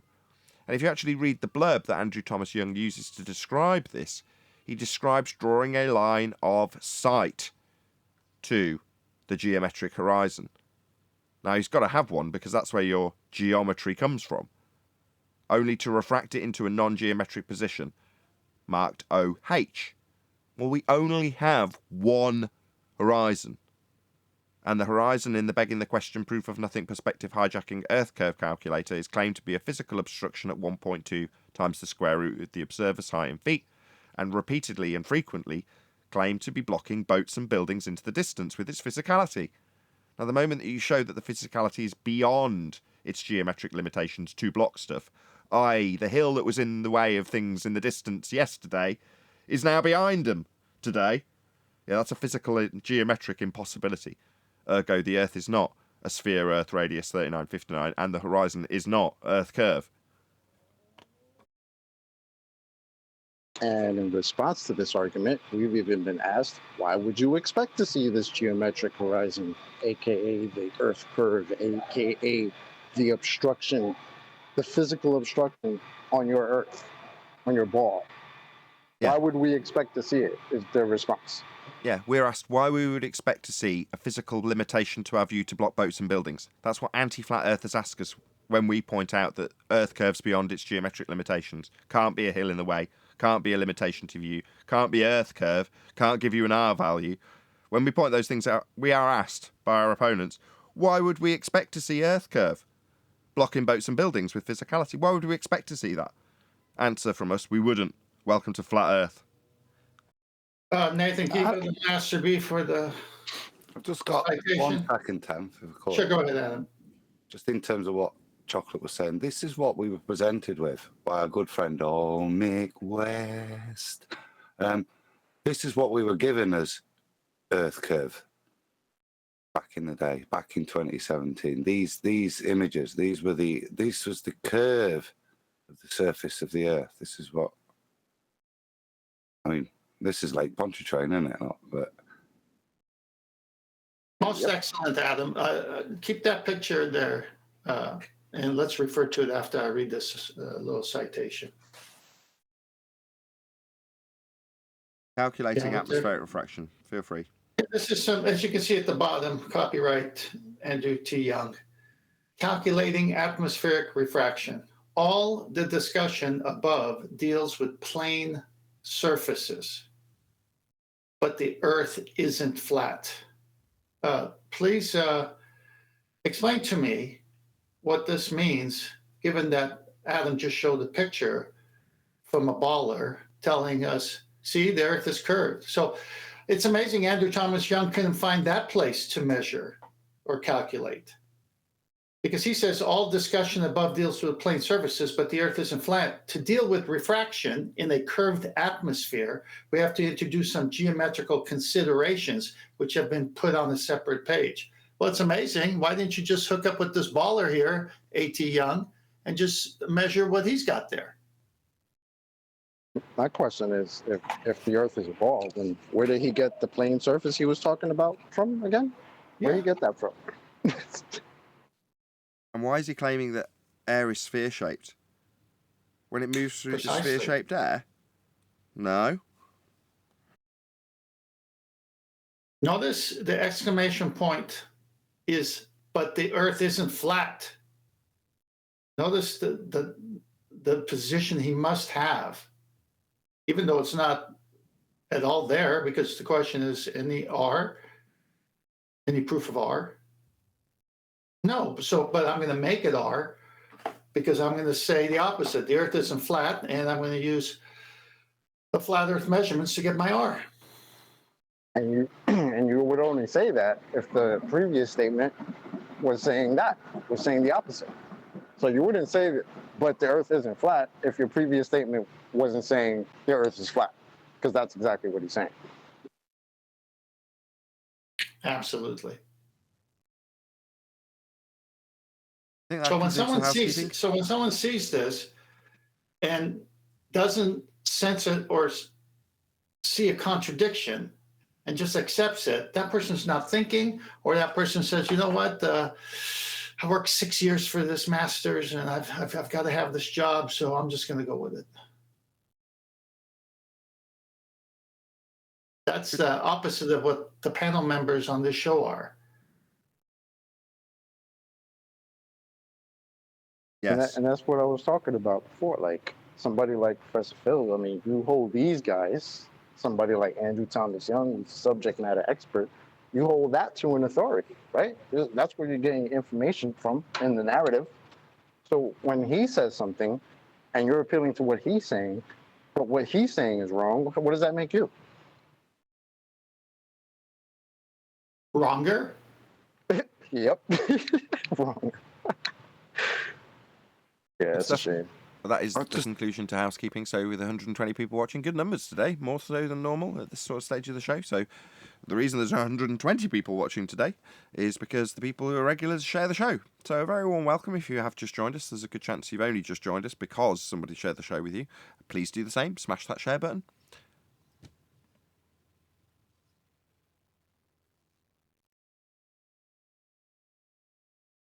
Oh yeah, just one other note. I know we did covered it at the beginning of the show. If you do happen to watch yesterday's show after today, it's not that I'll ignore your complaints, but because I've had so many of them, I don't want to reply. So, you know, hopefully that's now been dealt with at the beginning of the... Did we cover that in the pre-show or in the live show? Live show. Yeah, we covered it in both. Good. Hopefully that'll be dealt with for anybody who's a regular that's watching going, yesterday's show was terrible. I'm never watching again. Before I take the picture down, like I said, this was in 2017 Earth curve. Yeah, I'd just like to point out that today you can't see it. Why would you expect to? Yeah. That's weird. Where did it go? I don't know. I'll show you. Here it is. So let's go back to... I know it's off screen now. It's gone to my National Geographic slide. Oh well, didn't catch it in time.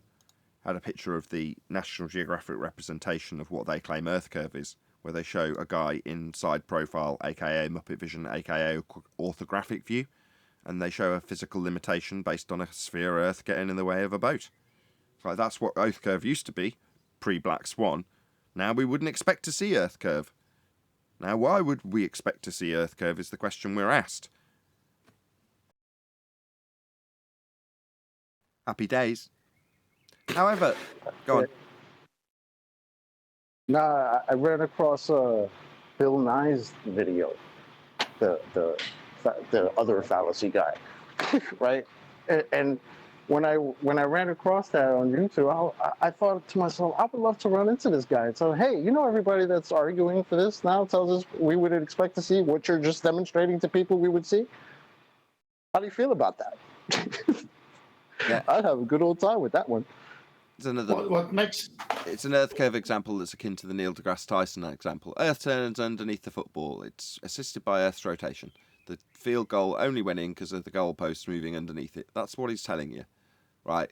then we come along and go, hey, all these people here say that there is no drift. In fact, they show us examples and are claiming to be experts that challenge us in our flat earth assertions that there is no drift. Here's a picture of a trampoline guy dragged by a tractor. Check it out, he's not drifting. So what assistance by earth turning underneath Mr. Tyson? How do you feel about that? Likewise, Bill Nye, as Chocolate's example goes. How do you feel about the fact that we're being told that we shouldn't expect to see Earth curve blocking boats and buildings? It's refracted. How do you feel about that?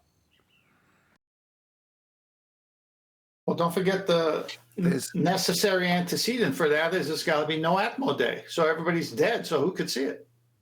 Especially because I don't remember him saying that, you know, the obstruction would be refracted or anything like this. He says he would physically, the boat would physically go behind the Earth, and that's why it disappears bottom up. On screenshot, it's exactly it. His whole explanation is a physical obstruction created by the curvature of the surface. Thank you, Bill Nye. Yeah, we wouldn't expect to see Earth curve because the horizon isn't Earth curve. We only have one horizon, and the horizon in their Earth curve maths is a physical limitation to block things. That's just not what we see. That is not what our horizon represents. If it was a physical limitation, it wouldn't move with the weather. Hills that block things don't move with the weather. When have you ever seen the so-called self-proclaimed scientists wear a blue coat instead of a white one? When have I seen what? Well, most of the times it's a white jacket. He's got a nice, well, I can't even say that, but he's got a blue one on to match his little curved surface behind it. I don't know, but Phil B is pulling rank in chat. He's telling Anthony that Sleeping Warrior, I had already finished A-level physics before you were born. Pulling rank, yeah. Told you. That's what I said earlier. As Adam put it, that is his raison d'etre. That is the most important thing to him, that people around him understand that he's more intelligent than they are, and he understands the mainstream rhetoric that's portrayed out to them. And he can cite it with their nonsense doublespeak that we challenge. So that is literally the most important thing to him and the only reason he is here, because we challenge that. Yeah, that's why I read it. Yeah, Phil. And we'll be here challenging that every day for the rest of eternity. Thank you. And when you have zero respect for people who are in any field who don't address contradictions. Hey, Brian. Good to have you. He did address it. And he addressed it by saying he knew more because he'd learnt it before Anthony was born. So he was aware that the contradiction still doesn't exist, but he can pass it off because he was born before Anthony. he was aware of the contradiction longer, and he still hasn't reacted to it. So he's claiming seniority. I've known the contradiction longer, so that I have seniority over you. Okay, buddy. Yeah, but at least Anthony has a scientific experiment. What does Phil have? Pseudoscience. And Anthony wore a white coat when he did that. To make Phil blue.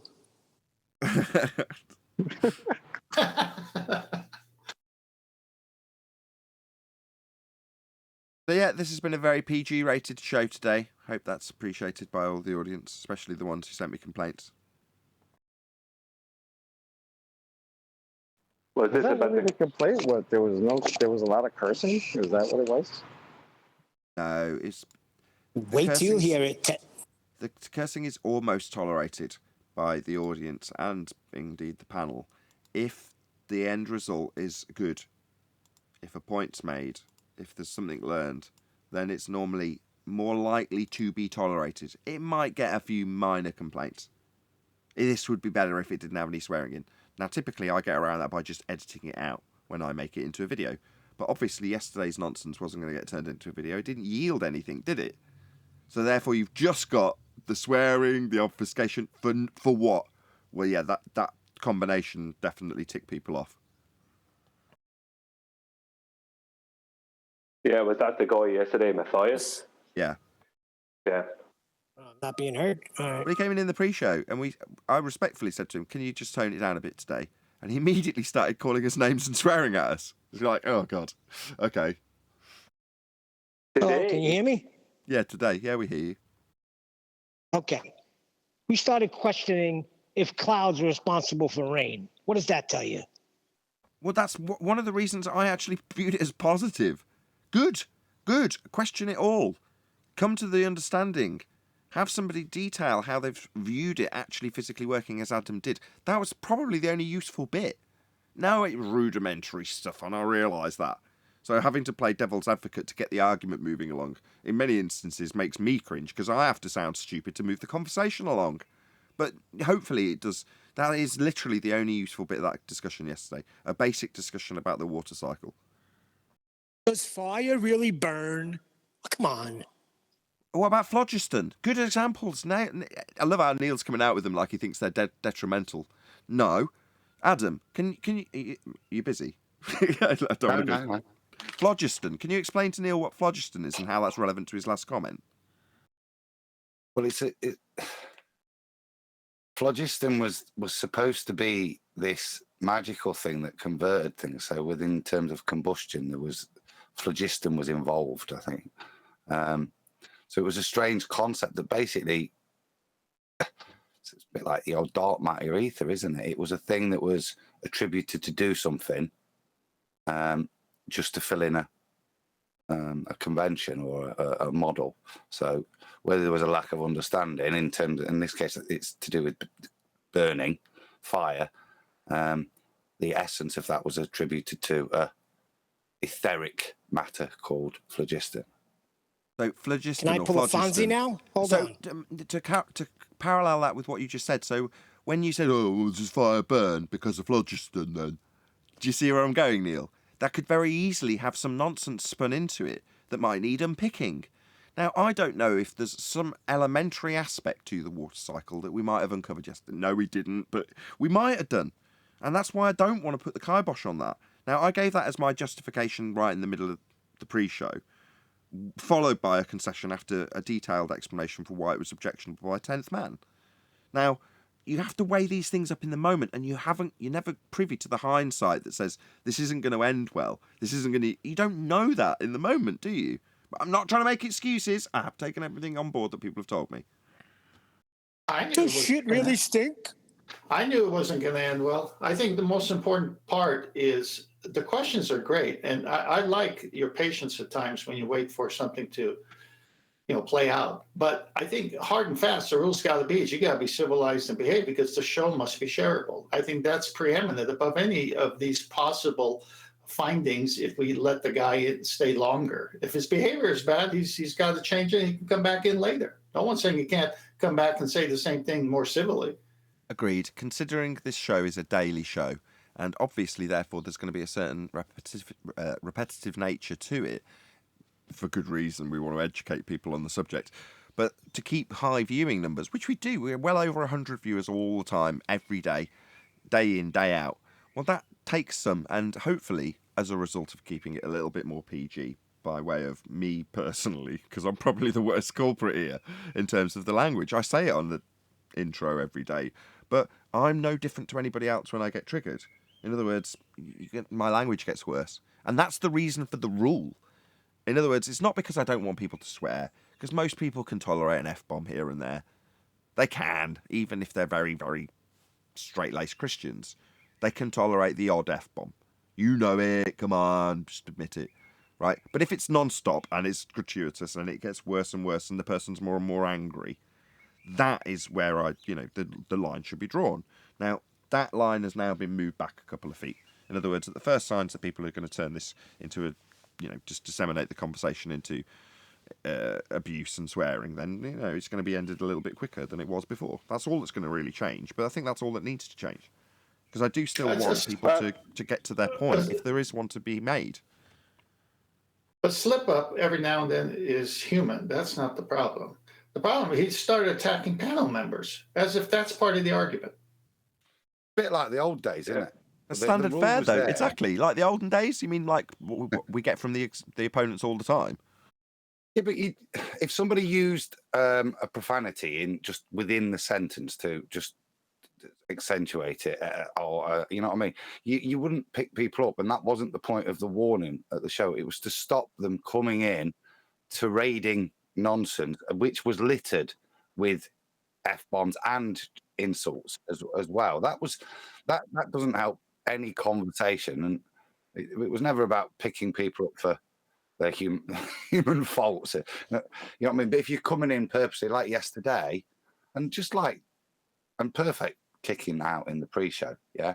If that's how you're actually going to behave, then then you're not welcome here, are you? And that's not to say people on Discord you're going to be held to some impeccable standard that we don't maintain. You know what I mean? It's just having a bit of respect, and that was the purpose of, to me, the old rule, which was just allow the conversation and not to allow it to descend.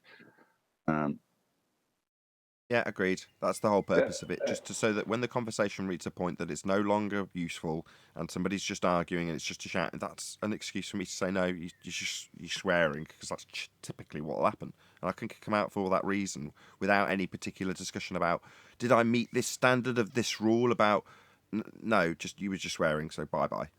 And most people will realise that I don't just kick people out for swearing, just for swearing. I don't. Some of his things are funny, though, but he just gets carried away. Yeah, Bray.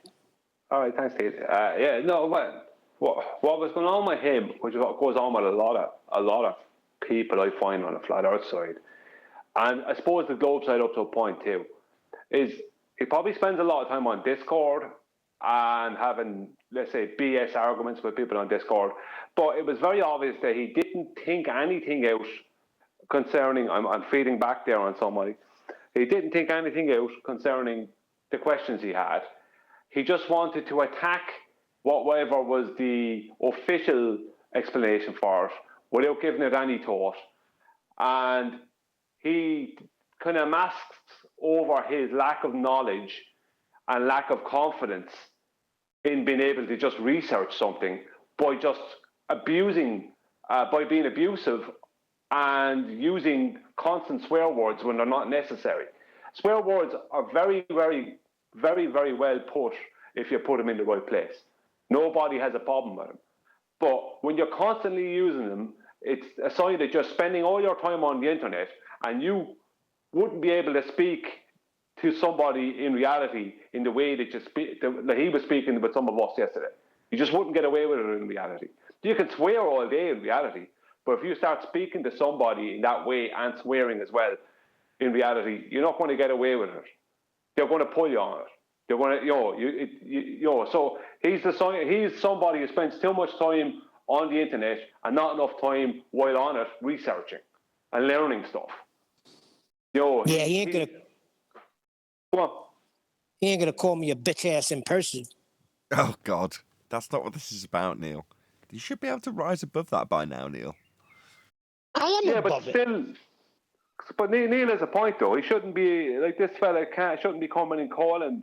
Like, I have no reason, even if a baller is in, I don't have any reason to get personal with them in that way. If you know what I mean. Yeah, that's normally when they've lost, though, isn't it? So piss him off more and ask him, hey, bro, why are you mad? Why are you so emotional? Get over it.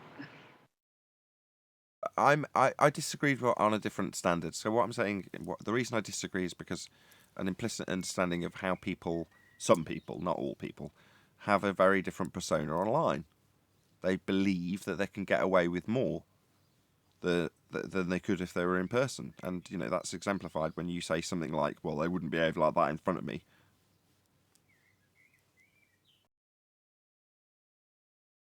No, they probably wouldn't.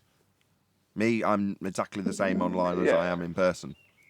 Good or bad. Yeah, I am too. I mean, the chances are that person that was talking yesterday, that guy, he doesn't carry on being that way with people around him. It's not just about me, it's just people in general. He doesn't carry on being personally abusive to people in his general life, more than likely, like in that way, because he got himself into too many problems. He'd have too many people in arguments with him. So I don't know if that's true necessarily. Sorry? You're being disagreed.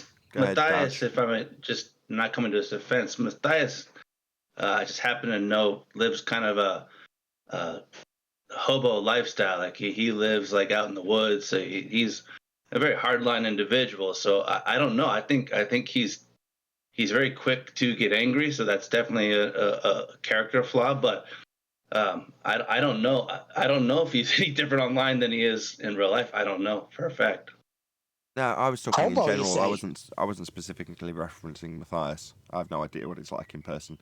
But in the same way, I don't think that's true. Even if you met Matthias in person, there's certain things that you wouldn't launch into, regardless of if you're an angry person or not, because you know that the person in front of you potentially could break your nose there and then. You know, they might not. I don't disagree. I don't disagree with that at all.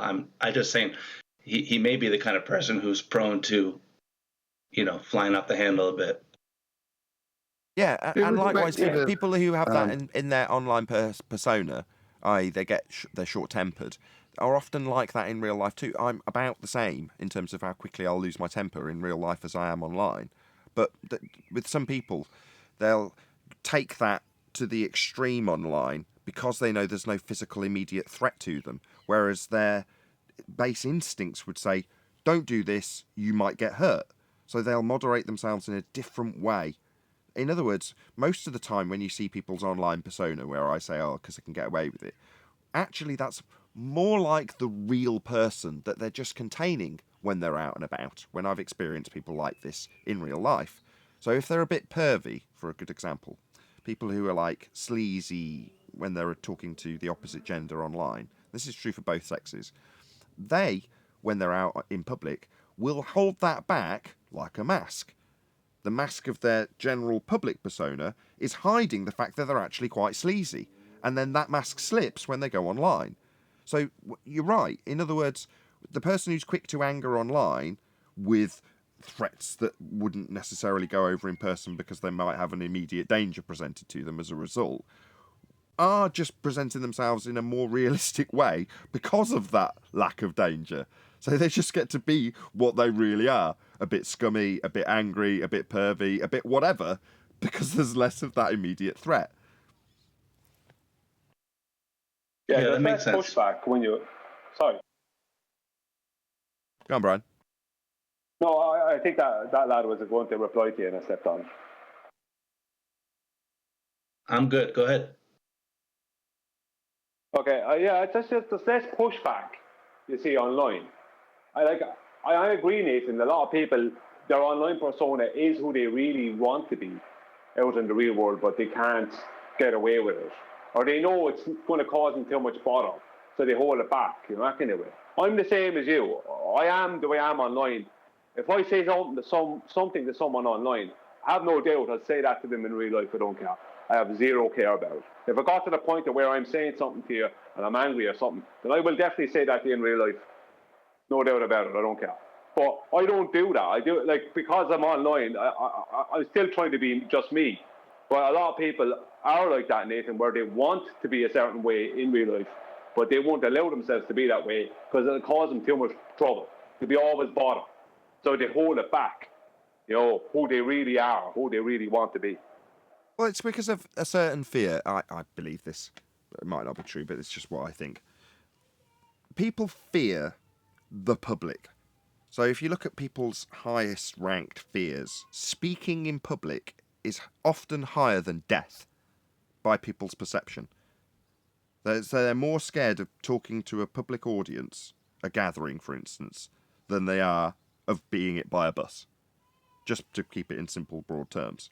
Which means that when you're out socially, that's a scaled down version of the same thing, which has certain social restraints and parameters. I've listed one in terms of physical threat. That's pretty an extreme example, but there's much more minor versions of that in public when you, as Patricia Steer used to put it, press the flesh. There are different social rules that apply, but most people can't cope with them. That requires a certain level of discipline to be able to function effectively and be sociable. And unfortunately, largely because of the internet, people are socially inept. People around me, I see in my general day-to-day outgoings, when I see normies out and about and interact with them, I generally am left with the impression that most people are socially inept. They don't know how to interact with other people when they're in person with them anymore. It's a lost skill. Well, that's the whole point here. It's not just the cursing that goes beyond acceptable when someone just gets mad and loses it and says one or two words in a full sentence. That's normal human behavior, and a gentle reminder to, oh yeah, sorry, I'll keep it down. That's not this guy. This guy attacks panel members. You're going to allow people to come here and attack panel members without any recourse? No, I don't think so, because then you won't have any panel members. So there is a decorum, a way you behave, and he is incapable of behaving that way, as illustrated today in the pre-show. You kindly asked them. You didn't say, I'm going to kick you off for yesterday. You got the most complaints ever on any show because of that incident with him, attacking panel members, cursing, being rude, everything. Just ruined the show, okay? So today you were gentle with him. You said, look, Matthias, you can come on, but you can't act like you did yesterday. And what did he do, Nathan, right away? He cursed us out and called us names.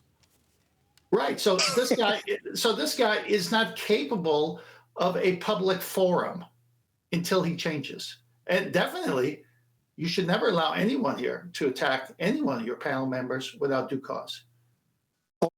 With that, I'm going to say, if you are watching this on either Nathan Oakley 1980 or Nathan Oakley premiering streams, stay tuned, as there will be an after show to follow. Unfortunately, though, if you are watching this live, this is where we bid you farewell. A huge, massive, enormous thank you to all of you who smashed the super chat, liked, commented, shared, subscribed, hit the thanks button, hit the PayPal link, and all that good stuff. Another massive thank you to today's Discord and G+ panels for making today's live show possible. Once again, stay tuned if you're watching on either premiering stream. I've been Nathan Oakley, and I will see you all in the next video.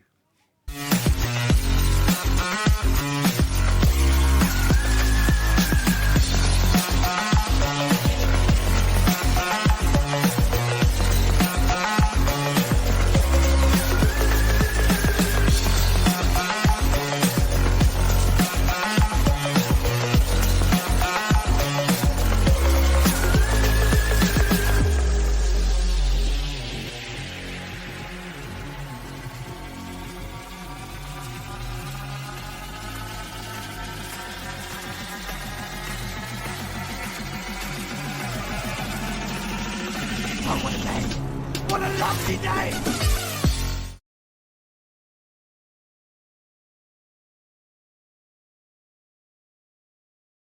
And like, in a lot of ways, when I first started coming on here, like, there was this part of me that was just like, why do I even want to do that? That's like literally the last thing I want to do is go on some public forum and speak. Why the hell am I gravitating, quote unquote, towards this? I'm not sure, but it's something that like I just felt like I needed to do. Well, and in a way, I sort of practice that. I sort of kind of fight that by coming here, you know, in some ways, you know. Still, actually, John, yeah, gravitating is you. You're very down to earth. Thanks, sir. I would rather have said, you said, I don't know why I was pulled in this direction. But yeah, you're naturally in life. That's fine. Naturally in life, you will often be drawn to things that help you to deal with problems. As you know, as I said before, I spent 10 years doing submission wrestling and MMA and all this.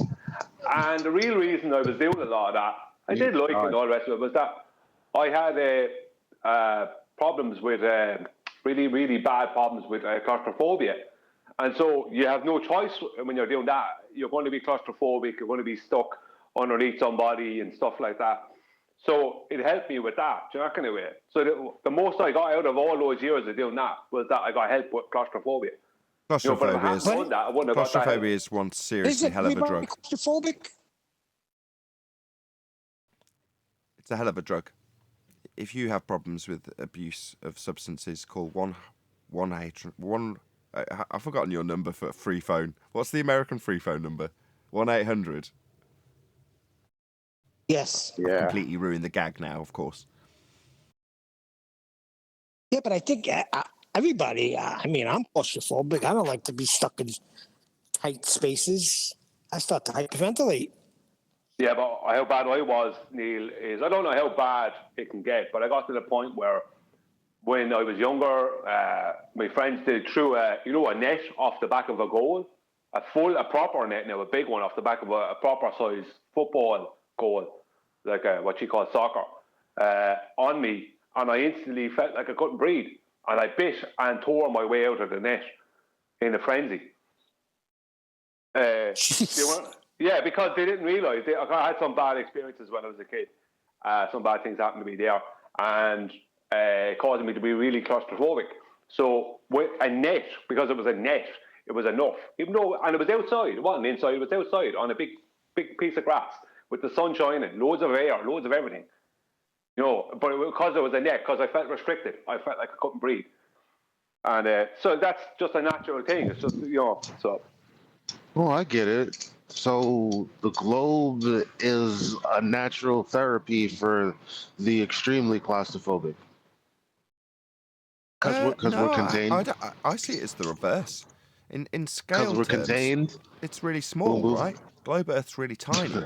And by contrast, you've got this infinite expanding universe of nothing surrounding this tiny little, statistically unlikely to have any life on it anyway. We're probably going to die at any second. And we're surrounded by infinite nothingness.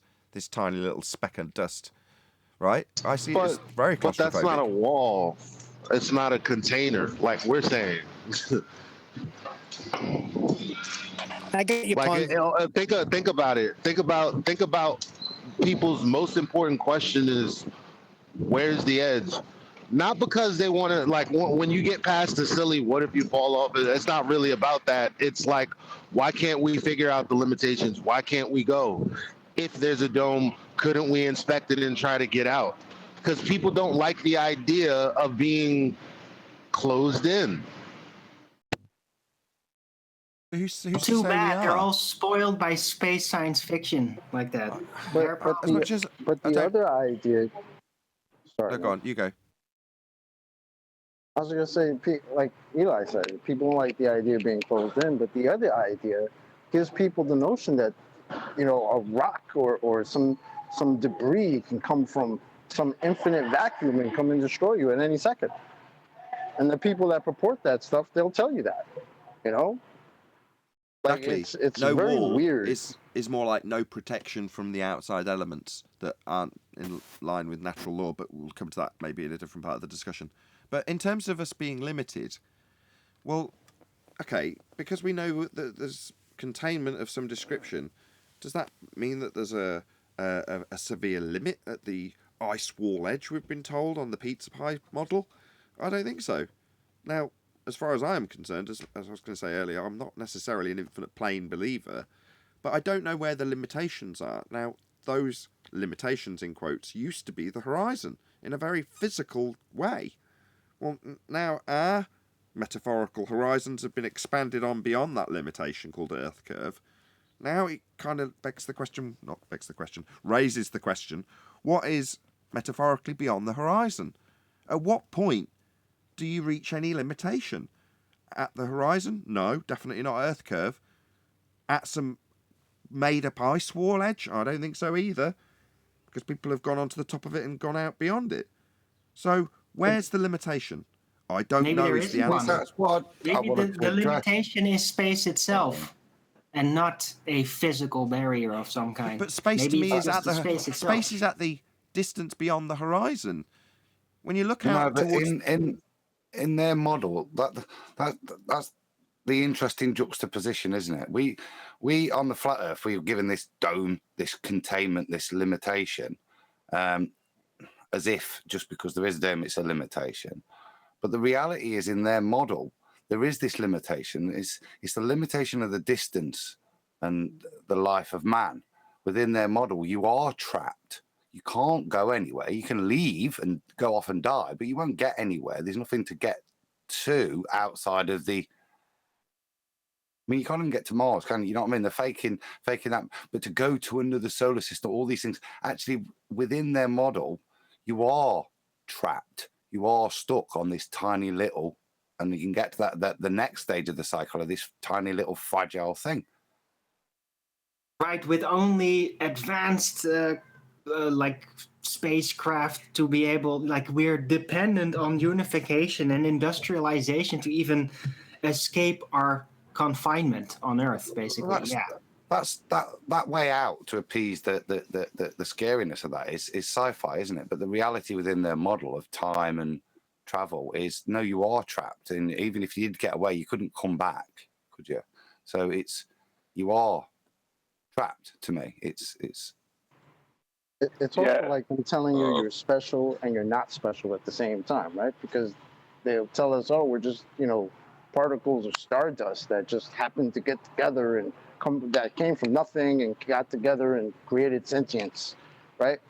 So we're not special, but at the same time, we just happen to be in this wonderful Goldilocks zone, right?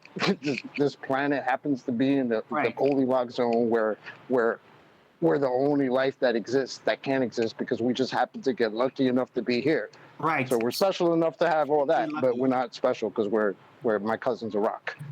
Right, we're not unique, but we are infinitely lucky, according to the model. Can I ask a question? Of course.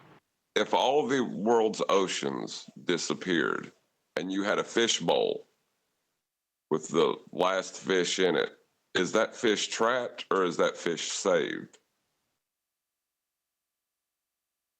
Fish is dead. Where's the water? Fish is trapped. Where did the water go? Is the fish trapped or is it saved? How big is the tank? I didn't know to be food. No, it's an important question. How do you know that you can exist outside the container? How do you know that you're trapped? How do you know there is an outside of the container? Who says there is? Right, but y'all are talking in terms of being trapped within the container. You'll have to deploy an outside. That was my point, yeah. So within their system, ultimately you are trapped. But there's this presumption, there's the juxtaposition of the two things. Within the dome, there's assumption you are trapped, but there is I've not seen the containment yet, so I've no, as Nathan alludes to, we have no idea how much space we've got. We do on a ball, it's very limited, yeah. So there's this assumption that with the containment that limits us, but I don't necessarily think that you can draw that conclusion. No, what I'm saying though is, I think people are thinking about this wrong. It's not being trapped if you're being protected. Yeah, but I think the thing about it is that with the heliocentric model, you don't have a physical barrier holding you back from it's the fact that there is no barrier to such a monstrous degree, and it's a vacuum, makes it impossible to go and find out anything within that model. You'll never be able to go to Mars. You won't be able to do any of these things. And that's a very close thing to the globe Earth in comparison to Polaris, let's just say, or some other star. These are wondrous things, but you're trapped from ever experiencing them. But there is no physical barrier giving you the impression that you're stuck, but yet you are more stuck than ever. It's a kind of like in the barriers of our minds and ideas. Yeah. To give you a mental impression that you can't go anywhere, or not a mental impression, to give you all the reasons why you can't go anywhere. But they also don't claim that it's due to a physical restraint, if you know what I mean. Well, the physical restraint is inherent within the design of our world belief. And if the foundation of how we believe the world is, then if it is in a certain way, then how would you ever even come up to the idea maybe we could get off without some kind of spaceship or something, right? How would you come up with that if your entire world design has the trap incorporated within it? Yeah, it breeds hope, doesn't it? That's the heliocentric model. It breeds hope that someday, some way, somehow, we'll get to go there and experience it, whatever it is. But it'll never happen. But it breeds Hollywood pushes it a lot. Yeah, but you can only do it through the priesthood, through their permissions, through their devices, because nobody's expecting like, oh, one day we can just buy our own private spaceship at this point. Yeah, I mean, what was the moon landings? Was it evidence for the world that we're in on a heliocentric globe, or on a globe in a heliocentric model of space, or was it hope that we could go there? You know, people accepted the heliocentric model out of hope, I think. Eli, can you mute, please? I was muted. There's still noise coming through, though. Yeah, because I'm trying to talk. That's the noise I'm trying to put through the mic. Can you play the video that I sent? It's a screen grab of something on Instagram. It's like a comedian doing a bit. Makes fucking sense. Life makes no sense. You're on a planet right now. You think you're in America? Zoom out. Got to give commentary over the top if it's going to be more than 10 seconds long. Who's the comedian? I don't even know who the comedian is. It's by chance that it popped up in my feed on Instagram, and I was like, who sent me? How did this come to land in my lap? And he's just doing a bit how, you know, things don't make sense, and he's about to go into, you know, how we live on a space rock in nothingness. That's becoming more nothingness. And you know, it's funny. You're on a space rock floating in nothingness, infinite nothingness, and the infinite nothingness is expanding. That means it's total nonsense, isn't it? It's just highlighting the rhetoric and how nonsensical it is. I love it. Means endlessness is getting bigger. That makes no fucking sense. Yeah, that's all I'm going to risk, I'm afraid. Yeah, we get the general gist. Is that a laugh track? No, it's a comedian. Then the next part, he also says that he's like, okay, everything is made of molecules. Okay, when I knock on this chair, how come, you know, my hand doesn't go through it? And scientists are like, we don't know. I thought that it was makes QE. No sense. That wasn't QE? That sounded like QE. No, it wasn't. What the? Okay. I thought QE had another numpty clip, and he put like applause as a part of it. That's a comedian. What? That's a comedian that turned up on Eli's Instagram. Huh. What's his called? Like to find out his name.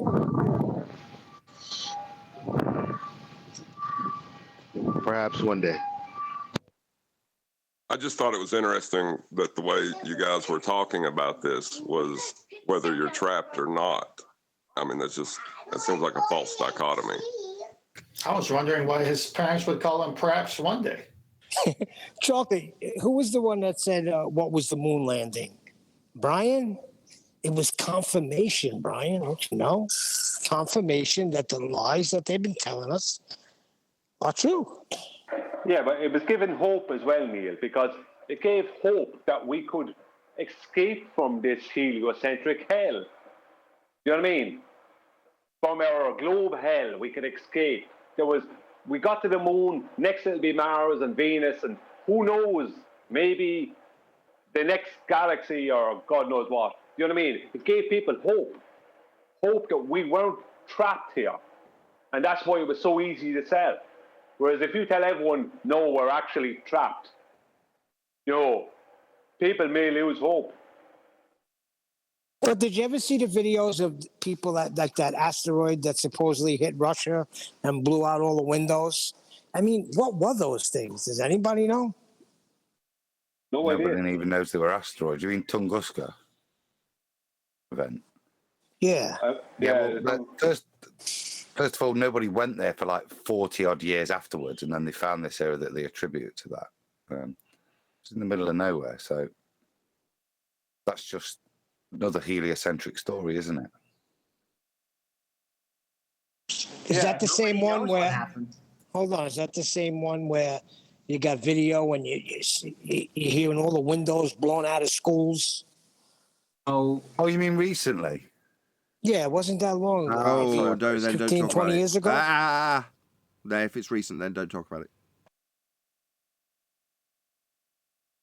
Recent as in like... Augusta was like early years. 20th century, right? It's like very long ago. Oh, how recent? As in like... There's only a few years ago. Century A few ago. years ago, okay. Arwin, that's the Tunguska event. Neil's talking about a separate thing in Russia that was caught on dash cam. Oh, you mean the big meteor thing that all the dash cams picked Oh, that's up? fine. Yeah, that was weird. Fine. Yeah, we can talk about that. Yeah, with all the... It's definitely a physical thing, right? So it's, to me, when I see something like that, it's like burning up metal and all that. That seems like it's a man-made device. Well, it seemed like Don't a know complete why they do forgery that, to me. but it could. What we saw in the dashcam footage was a load of people not reacting to something looking like it potentially could kill you in the sky, and it's like taxi drivers just carrying on. He's still indicating. He's just going about his daily life, like nothing's happening. Probably because it wasn't. They're Russian. Yeah, so they expect things to fall from the sky in the footage, do they? Yeah. Because they're Russian. That actually happens a lot more often than people take for granted over How there. much time he spent in Russia? On screen. I know who. Yeah, I just. This was one of the biggest ones that's most visual, but it does kind of happen more regularly there for some reason. I know who the comedian is, Eli. The sky is falling. Happens? Let me finish my taxi delivery. Sorry, I thought I just discovered Earth curve for a second. I hadn't. It's a guy. Go on, John. I was just saying the sky is falling. Let me finish my taxi delivery. Exactly, that was my point. I would say that kind of happens over there fairly often. What kind of happens? We don't know what it is. Meteoric type of sites. Okay, I spent plenty of time in Russia. Arwin, God. Arwin, how much time you spent in Russia? No answer. I've spent plenty of time in Russia.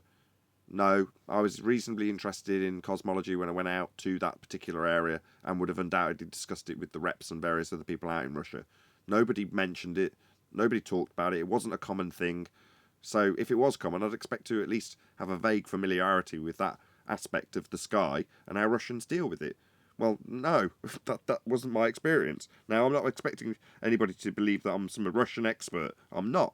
But if it's as common as you're suggesting, I expected to at least get a comment at some point from one of the locals, or I don't know, something. Well, the Russians. Well, what do they say about it? Do they say this is not real? Nothing in my experience. You're saying it's fairly common out there. Well, not when I was out there. It wasn't. That's not what it's not like an annual event. That's not what I was saying.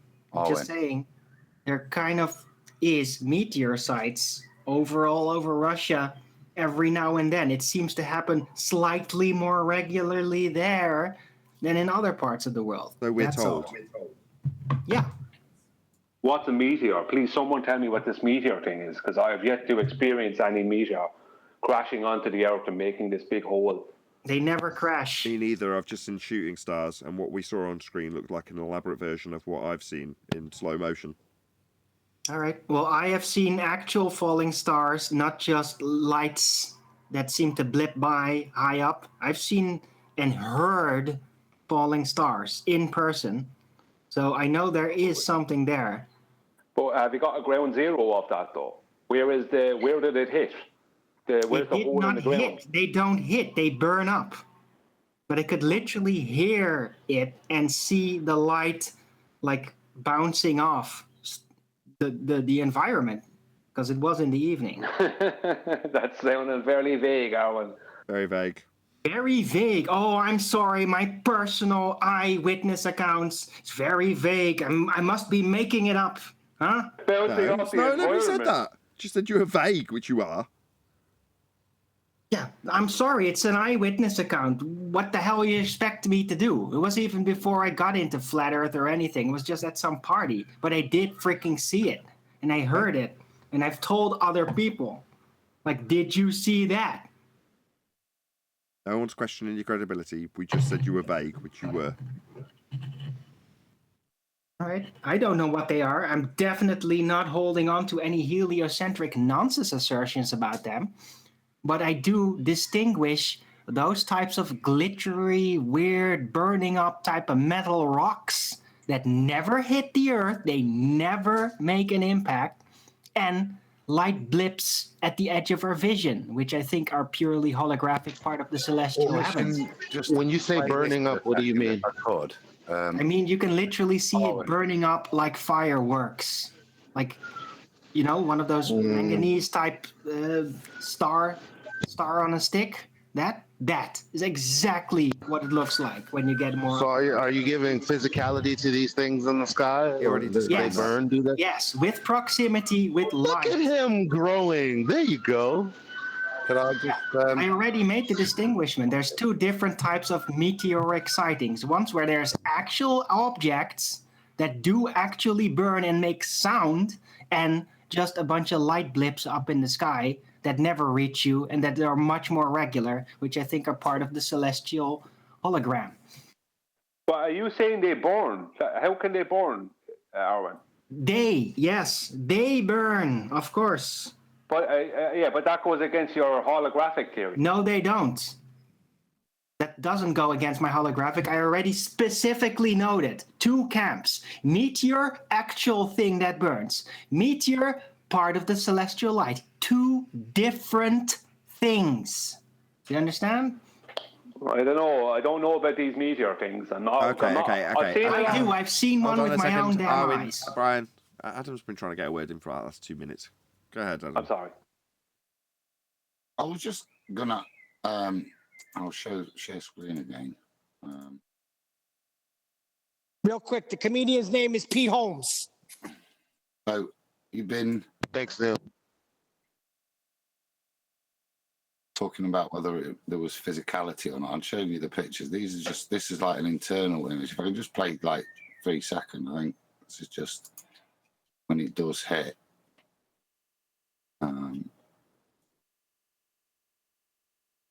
Some effects from it round and about, glass shattering and stuff. So I would say there is physicality.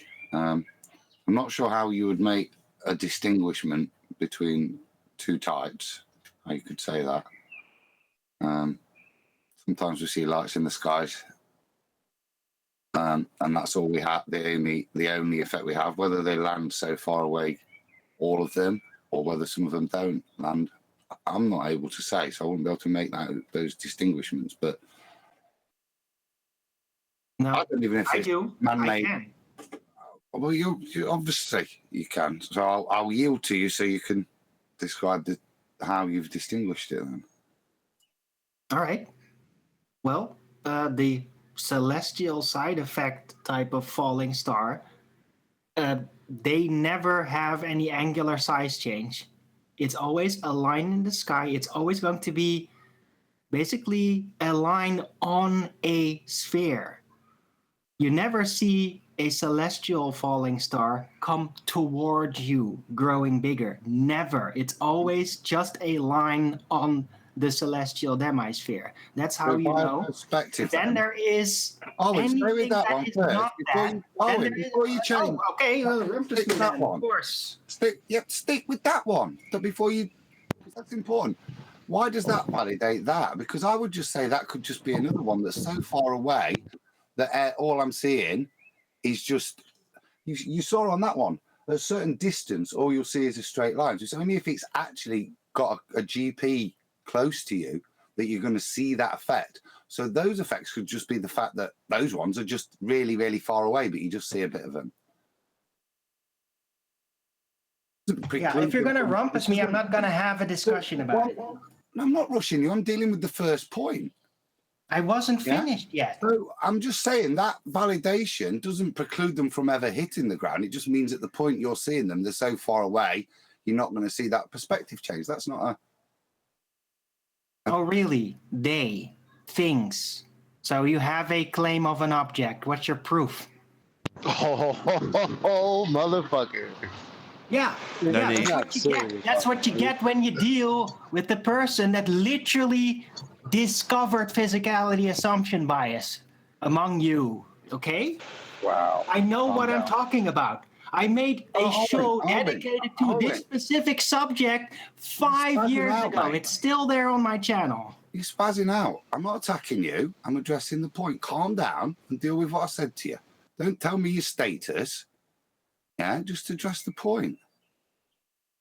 Not an argument. We're discussing something. I'm saying you can't distinguish between it like that. What? Validate more then why you feel you can.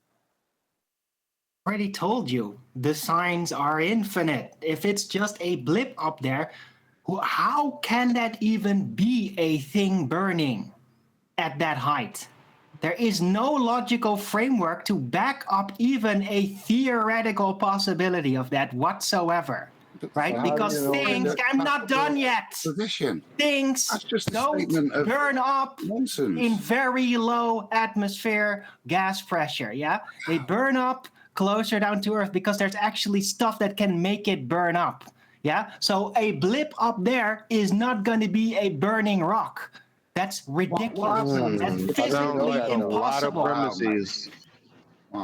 Physically impossible. Chemically wise. Because space is real. So you just let Adam respond to him. Arwin, so your claim is if it's up there, it can't physically get down here then? They're two different things. No. They're up there.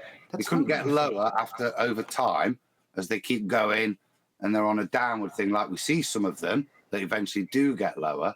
That one that you see up there will never get lower? No. So why are you constantly mixing my two very distinctly different models that I do not claim are the same thing? I'm asking you why they're not the same thing. How do you distinguish between them? Definitely you could be the same thing in two different points of height as you seem to be ascribing here. What height? There is no actual height. If it is an object approaching you, then you will see it. You will see angular size change. You might even see smoke. You might hear something. You might have some kind of glitter effect that you might be witnessing. Oh God, I'm gonna go. I'm not. What is wrong with you? Why are you so emotional, bro? Relax. Yeah, why can't you just have a conversation? Can you just relax? Constantly getting rumpus. Bro, this makes it very hard to listen to you, Arwin. Come on. Just relax. You're talking to us. Relax. It's only cosmogony. It's only cosmogony, the thing that I pretty much dedicated everything to. It's only that. Okay, so that means you can calm down and have a civil conversation about it with people you consider friends, right? So can we stop with the emotion shit? Can we stop with the emotion shit? Well, can you stop rumpusing when I'm still talking? No, we're talking amongst ourselves like we always do. No, we don't. We're being recorded. This is a show. We're talking amongst ourselves like we always putting on a show. Using that last week. So what were you saying, Chocolate? In here. I just wanted to ask him the same thing that Adam's trying to get out of it. How do you know the difference between the ones you're saying are definitely not physical, that are up there, and then the ones you say that are physical, that get burned up? How do you know the difference? How do you distinguish that? That's all I'm asking you. I explained it 3 times, but you can't repeat it back because everybody chose to interrupt me halfway every single time. Fine. And I just want to say, look, just treat this as though it was a regular conversation. It's no different to any other conversation we would have amongst ourselves. Also, smash the super chat, like, comment, share, and subscribe if you're watching this. Correct. So you want to know how you distinguish it? Are you going to... Just a little bit. Yeah. I've been asking. A little bit, yep. Yeah. So no approach. There's no approach. There's no angular size change. No signs of sound, smoke, anything. There you go. No That's physical crap. science. No logic. I'm not done yet. No logic behind So there it you go. supposedly being an object burning up there. There's no logic behind that whatsoever, right? If there's no other science. Who votes crap? That telling us what it's not is crap. Yep. Yeah, that was crap.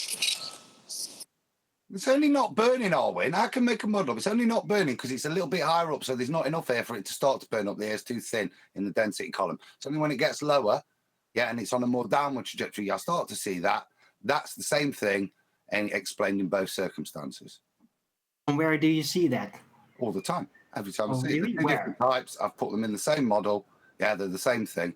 And I can't see how, and this is what we're asking you, how do you make a distinguishment between what I've just said, which is the same thing in two different situations, between that and what you're saying is it's two distinctly different things. That's what we're asking.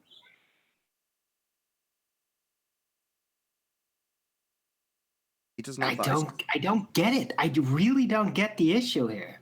There isn't an issue. We're just having a discussion. But okay, fine. You're asking a question that makes no freaking sense to me. Okay, right, so fine. You're saying, that they're the ones that are really high up are not physical then, yeah? Well, I can't 100% exclude it, but there's absolutely no indication that they are. So I'm saying in my Numican cosmology, right, they're the same because I've got no way of making a distinguishment between the two. The only thing is, one time I see it go all the way across. One time I see it actually hit the ground.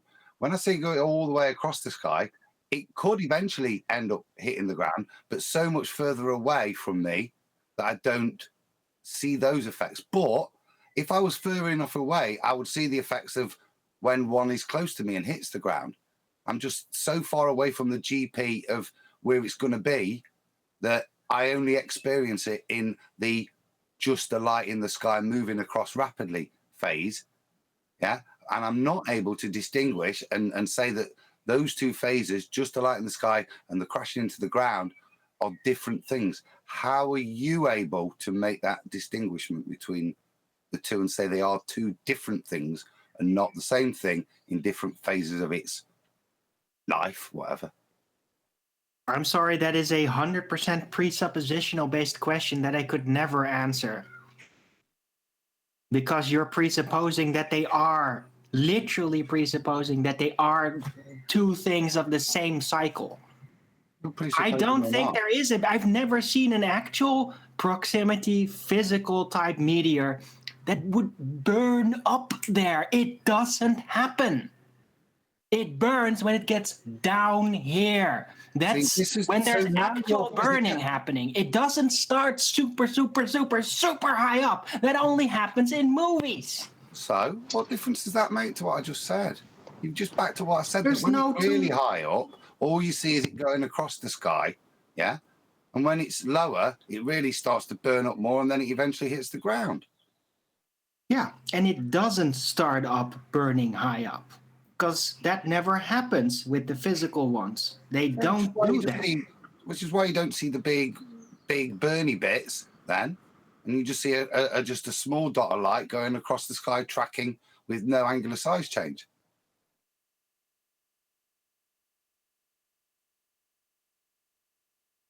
That is the assumption that if you go all the way over there, that you will then actually start to see it. I have never seen evidence of that. It's all made up assumption. I've just made it up now, because they're just lights in the sky. Can't tell the difference between either of them. I've not got a bloody clue. Okay. Well, yeah. I'm sorry for you. Your claim that he's criticising, you do this all the time. Like claim fallacy. Yeah, it's not an answer. You're making the argument, are we? And then when someone pulls it apart, you're claiming that they're using a fallacy when they're addressing your position. But there we go. I'm sorry. I need to... Oh, yeah. I forgot. I can't actually lay down my theories, even though there's like a lot to work with there. And the scientific theories?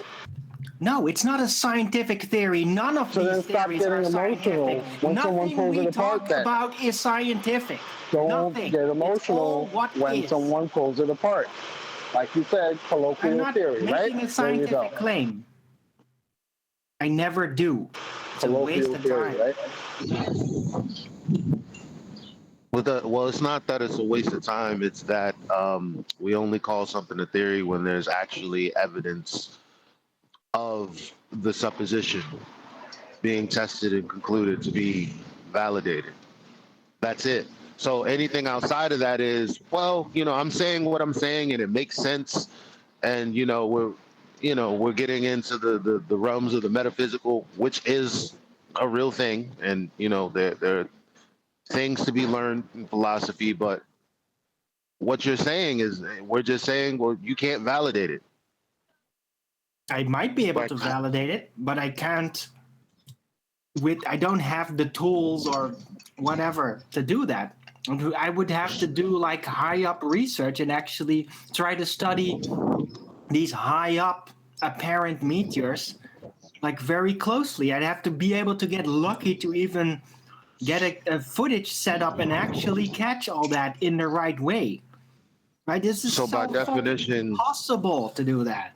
So by definition, you're doing what you claimed Adam was doing, which is presupposing, because even though you just claimed it's hard and damn near impossible, you're asserting it. Your statements is true. Yeah, based on a very specific train of thinking, a piece of logic, and that is things don't burn up there. Finished. Yeah, but Arwen, do you understand that you can't, even though you said, you might be able to validate it. No, you're not in a position to validate this. You can't at present validate it. At present, it's just a belief you hold. And you shouldn't get angry when we pull your belief apart. Because you can't support any of this. I can, and I did. I just argued it. Objects can't burn up there. Done. Up where? How do it's you a just so story. High up enough that you can barely see it. But you can't. You don't know what up there is. You don't know. I know it's gas. I know it's lower pressure gas. Up where? I know that on lower pressure gas situations, burning becomes really difficult. Okay, and what part of the sky is that? Hold on. What part of the sky is that light phenomena taking place in, Owen? Give me it in a meter value. The reason it can't burn up there, automatically making me assume that there is an actual distance in the first place, right? But if we had to guesstimate, well, if it's that high up, that's all the way over there, well, it's probably going to be, well, as far as we can imagine things could be. That pulls apart your justification previously for saying that it can't be at that particular area that high to be burning. So that pulls apart the logic behind that then, doesn't it? Because you don't know. Yeah. Well, that's why I think they're holographic and not physical things, because that makes no logical sense that there would be things burning up there at that height. I suggest that Adam pulls that apart and then you claim he's using a fallacy at the end. How about that? Can I just Owen? No, the reason it won't burn up there is because at that point it's in the waters of the heavens before it comes through the firmament. Yeah, so nothing burns. Oh, someone in shoot water. Adam! He's just gone rogue. Somebody kick him off. No, that's really just me. There's no difference. Logically, he can choose to go. Goof around, make it all funny. It's all logically, he can choose to go there because he chose the same path you did. He just changed the rhetoric. So what? Exactly. Yeah, well, I'm actually trying to be serious here and not just goofing around. I can use logic and supposition just as much as you can to build a logical conclusion. I've used a bit of scripture as well, yeah? But it doesn't have any validity in what we're asking for, is the sarcastic point I was making there, okay? Oh, fine, what do you want me to say? I don't know what it is. Nothing. Hold on, let me answer. Hello. It can't be holographic because I can't deliver proof for things that are holographic, can I? This is what we'd like. Owen, you to not destroy the show. Owen, shut up! No, you're just ruining the show, Owen. Thank you. No, what we would like is you just to be a bit more tolerant when people pull apart your rhetoric in the same way as Eli's just explained to you. So in the same way when sarcastically pointing out certain rhetorics that we pull apart. This is no different. So you should just take it on the chin when it is, rather than getting all angry and talking through everyone and getting all stroppy about what you can't prove. Just take it on. You know it's speculation, so just take it on the chin, rather than getting all emotional and angry. Well, it's actually good speculation, in contrast to what 99.999% of the people actually come up with in their retarded heads. Owen, what's wrong, right, with just going, you know what, yeah, we had a good chew through it, and yeah, I can't really validate it from the position, and actually, I can't distinguish between the ones that do burn up and don't burn up and say they're different. And that's reasonable, and that's all that we've discussed. I don't get it. No, you don't. Don't get the need for the animosity, for the aggression, for the need to defend that point, which you can't, and it's not that big a point. Okay, so we can't distinguish between burning up meteorites and straight across the sky meteorites because we don't really know what's going off up there. Indeed. End of that one, isn't it?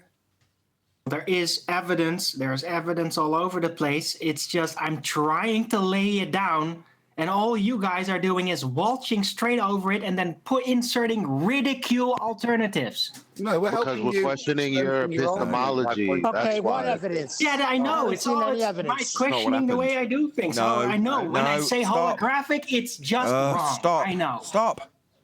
When Adam juxtaposes it with a different position, albeit in sarcastic tones, doesn't mean that he's taking that position or that he's saying that it's an alternative, which is what you're now misrepresenting what he did. It was summarised by Eli.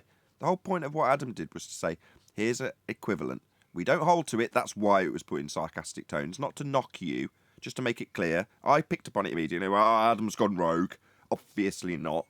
It's just making a point that your standards are the same when we pull someone else's apart, but if they held dear to that particular position, let's say ether, then they would undoubtedly get emotional about it. But you, we expect more of. That's all. That's what we would hope for, that you don't get so angry about it. That's all. I am angry about it because it's really frustrating to me. Not even the methodology that you guys are applying. It's the freaking holographic effect. No, it's the epistemology that you're applying. All the time. Well, Every time it's brought up, everybody's always laughing at me like it's some laughing stock. When this is a very serious concept, and I feel it's true, and I will be able at some point prove it. And you guys are just laughing at me over it every single time it's brought up. Literally nobody's laughing at you. Can you consider this? Nobody's laughing at you. Can you consider this? What is it with these perceived slights that haven't happened? Nobody's laughing at you. All Adam did in terms of his sarcasm was to make a point. No, it wasn't directed at you at all. Owen, I'm not laughing at Just that. went the wrong way. Just a second. Guys, it's all worse. Owen, I wouldn't do that, and you know that. So, yeah. We were having a point of discussion. We can be wrong, yeah? And from point, we're not tearing your stuff apart. If anything, we're helping you strengthen it, aren't we? Because no one's attacking you. There was no ad homs in anything I said, yeah? If you took what I was saying, that analogy, to thought it was nicely constructed, me, yeah? To show that it's all within just a theoretical concept, that both of them are, because we don't have anything to support our theories other than other theories. But don't take I have personal experience that way, okay? I got personal experience to back it up. And that's all I got. And I wish I had more. I don't. I can conceive of how I can get more, but I can't right now. I couldn't pay for that. I'm not asked about the argument now. I'm saying I didn't attack you, and I hope you recognise that. And I wouldn't do that. You know that. Arwen, there's nothing wrong with having colloquial theories about things and concepts. There's nothing wrong with it. But it's not worth your while being angry about it or holding on to it too much. I have them too, but I have to accept that they might just only ever turn out to be a concept. Whoa, that would piss me off royally. Hold on, stop. Stop! That would piss me off royally if you said that to me. Because you're saying, don't be passionate about something you're passionate about. It's not that important. It's like saying... No. It's only world changing, that's all. Yeah, to you. But I'm just saying to Brian, when you say you shouldn't get so passionate about it, that's almost demeaning in and of itself, isn't it, Brian? Yeah, but I don't mean it that way, Nathan. You're after making it that way. My point is that don't get too attached to something that can be proven wrong. If you don't have the absolute proof that it's right. I also have concepts, but they could turn out to be wrong. And it's like, if I'm wrong, I'm wrong. But it doesn't matter because if I can't validate something right now, then it's possible that someone else can validate or invalidate it in time. And it's like, it's not worth being so angry about it. That's my point. Arwen is angry about it. Every time the subject comes up, we don't take it serious enough. But Arwen, you have to understand, how are we supposed to take it serious when it's only conjecture? Because it's not only conjecture, and I worked very hard to figure out how it is falsifiable, how you can falsify. I never leave an open theory. I always ensure that it is conceivably provable or disprovable. That's what I do. And I have it with these things too. I have it with my entire holographic theory about the celestials. Yeah, you can actually figure that out. And I know how. And I know how I can do it even with the meteors. Please, can you just stop? Okay. You're just describing conjecture, literally, and saying that it could be validated. I don't want to leave it so it couldn't be varied and proven. Well, has it been? No, so therefore conjecture. You're just describing pre-validation. That's conjecture at that point then. But you're arguing with him like with the passion and disdain of somebody that's fighting for their life or something. I think that's Brian's point. I think I got what you mean now, Brian. I did misinterpret what you meant. Yeah, my point is, it's okay. I understand. I understand Arwen. This is Arwen. Something that Arwen's thought a lot about. But my point is not to put that down or to attack Arwen. When I'm saying to you, Arwen, that don't. If you latch onto it too much and it turns out to be wrong, you'll feel really bad if it's affecting you this much, but us just trying to have a conversation about it. At present, it's only a conversation. That's all it is. That's fine. But I get it, and I appreciate that, but I do hang on to it because it's not just a random gamble. I collect evidence everywhere. Evidence of it not being physical when I talk about the celestial. And there is so much of it, and even more is coming, right? And yeah, that means I can never prove that it is holographic. I can't even basically point at a cohesive definition for the freaking terminology, okay? But I can absolutely point out how there is no evidence for anything physical about them, right? Except for the light arriving. That's all. That's the only hint that ties to any conception of physicality about it. You in the audience have been affected by any of the discussion points raised on today's show, then you can call the Cosmological helpline on 1-800-STARGAZER. But with that, I'm going to say a huge, massive, enormous thank you to both Discord and G+ panels for making today's after show possible. And of course, a massive thank you to all of you in either Nathan Oakley 1980 or Nathan Oakley Premiering Stream, hopefully smashing the super chat, liking, commenting, sharing, subscribing, joining as a member, hitting the PayPal link, smashing the thanks button, and all that good stuff. I've been Nathan Oakley, and I will see you all in the next video.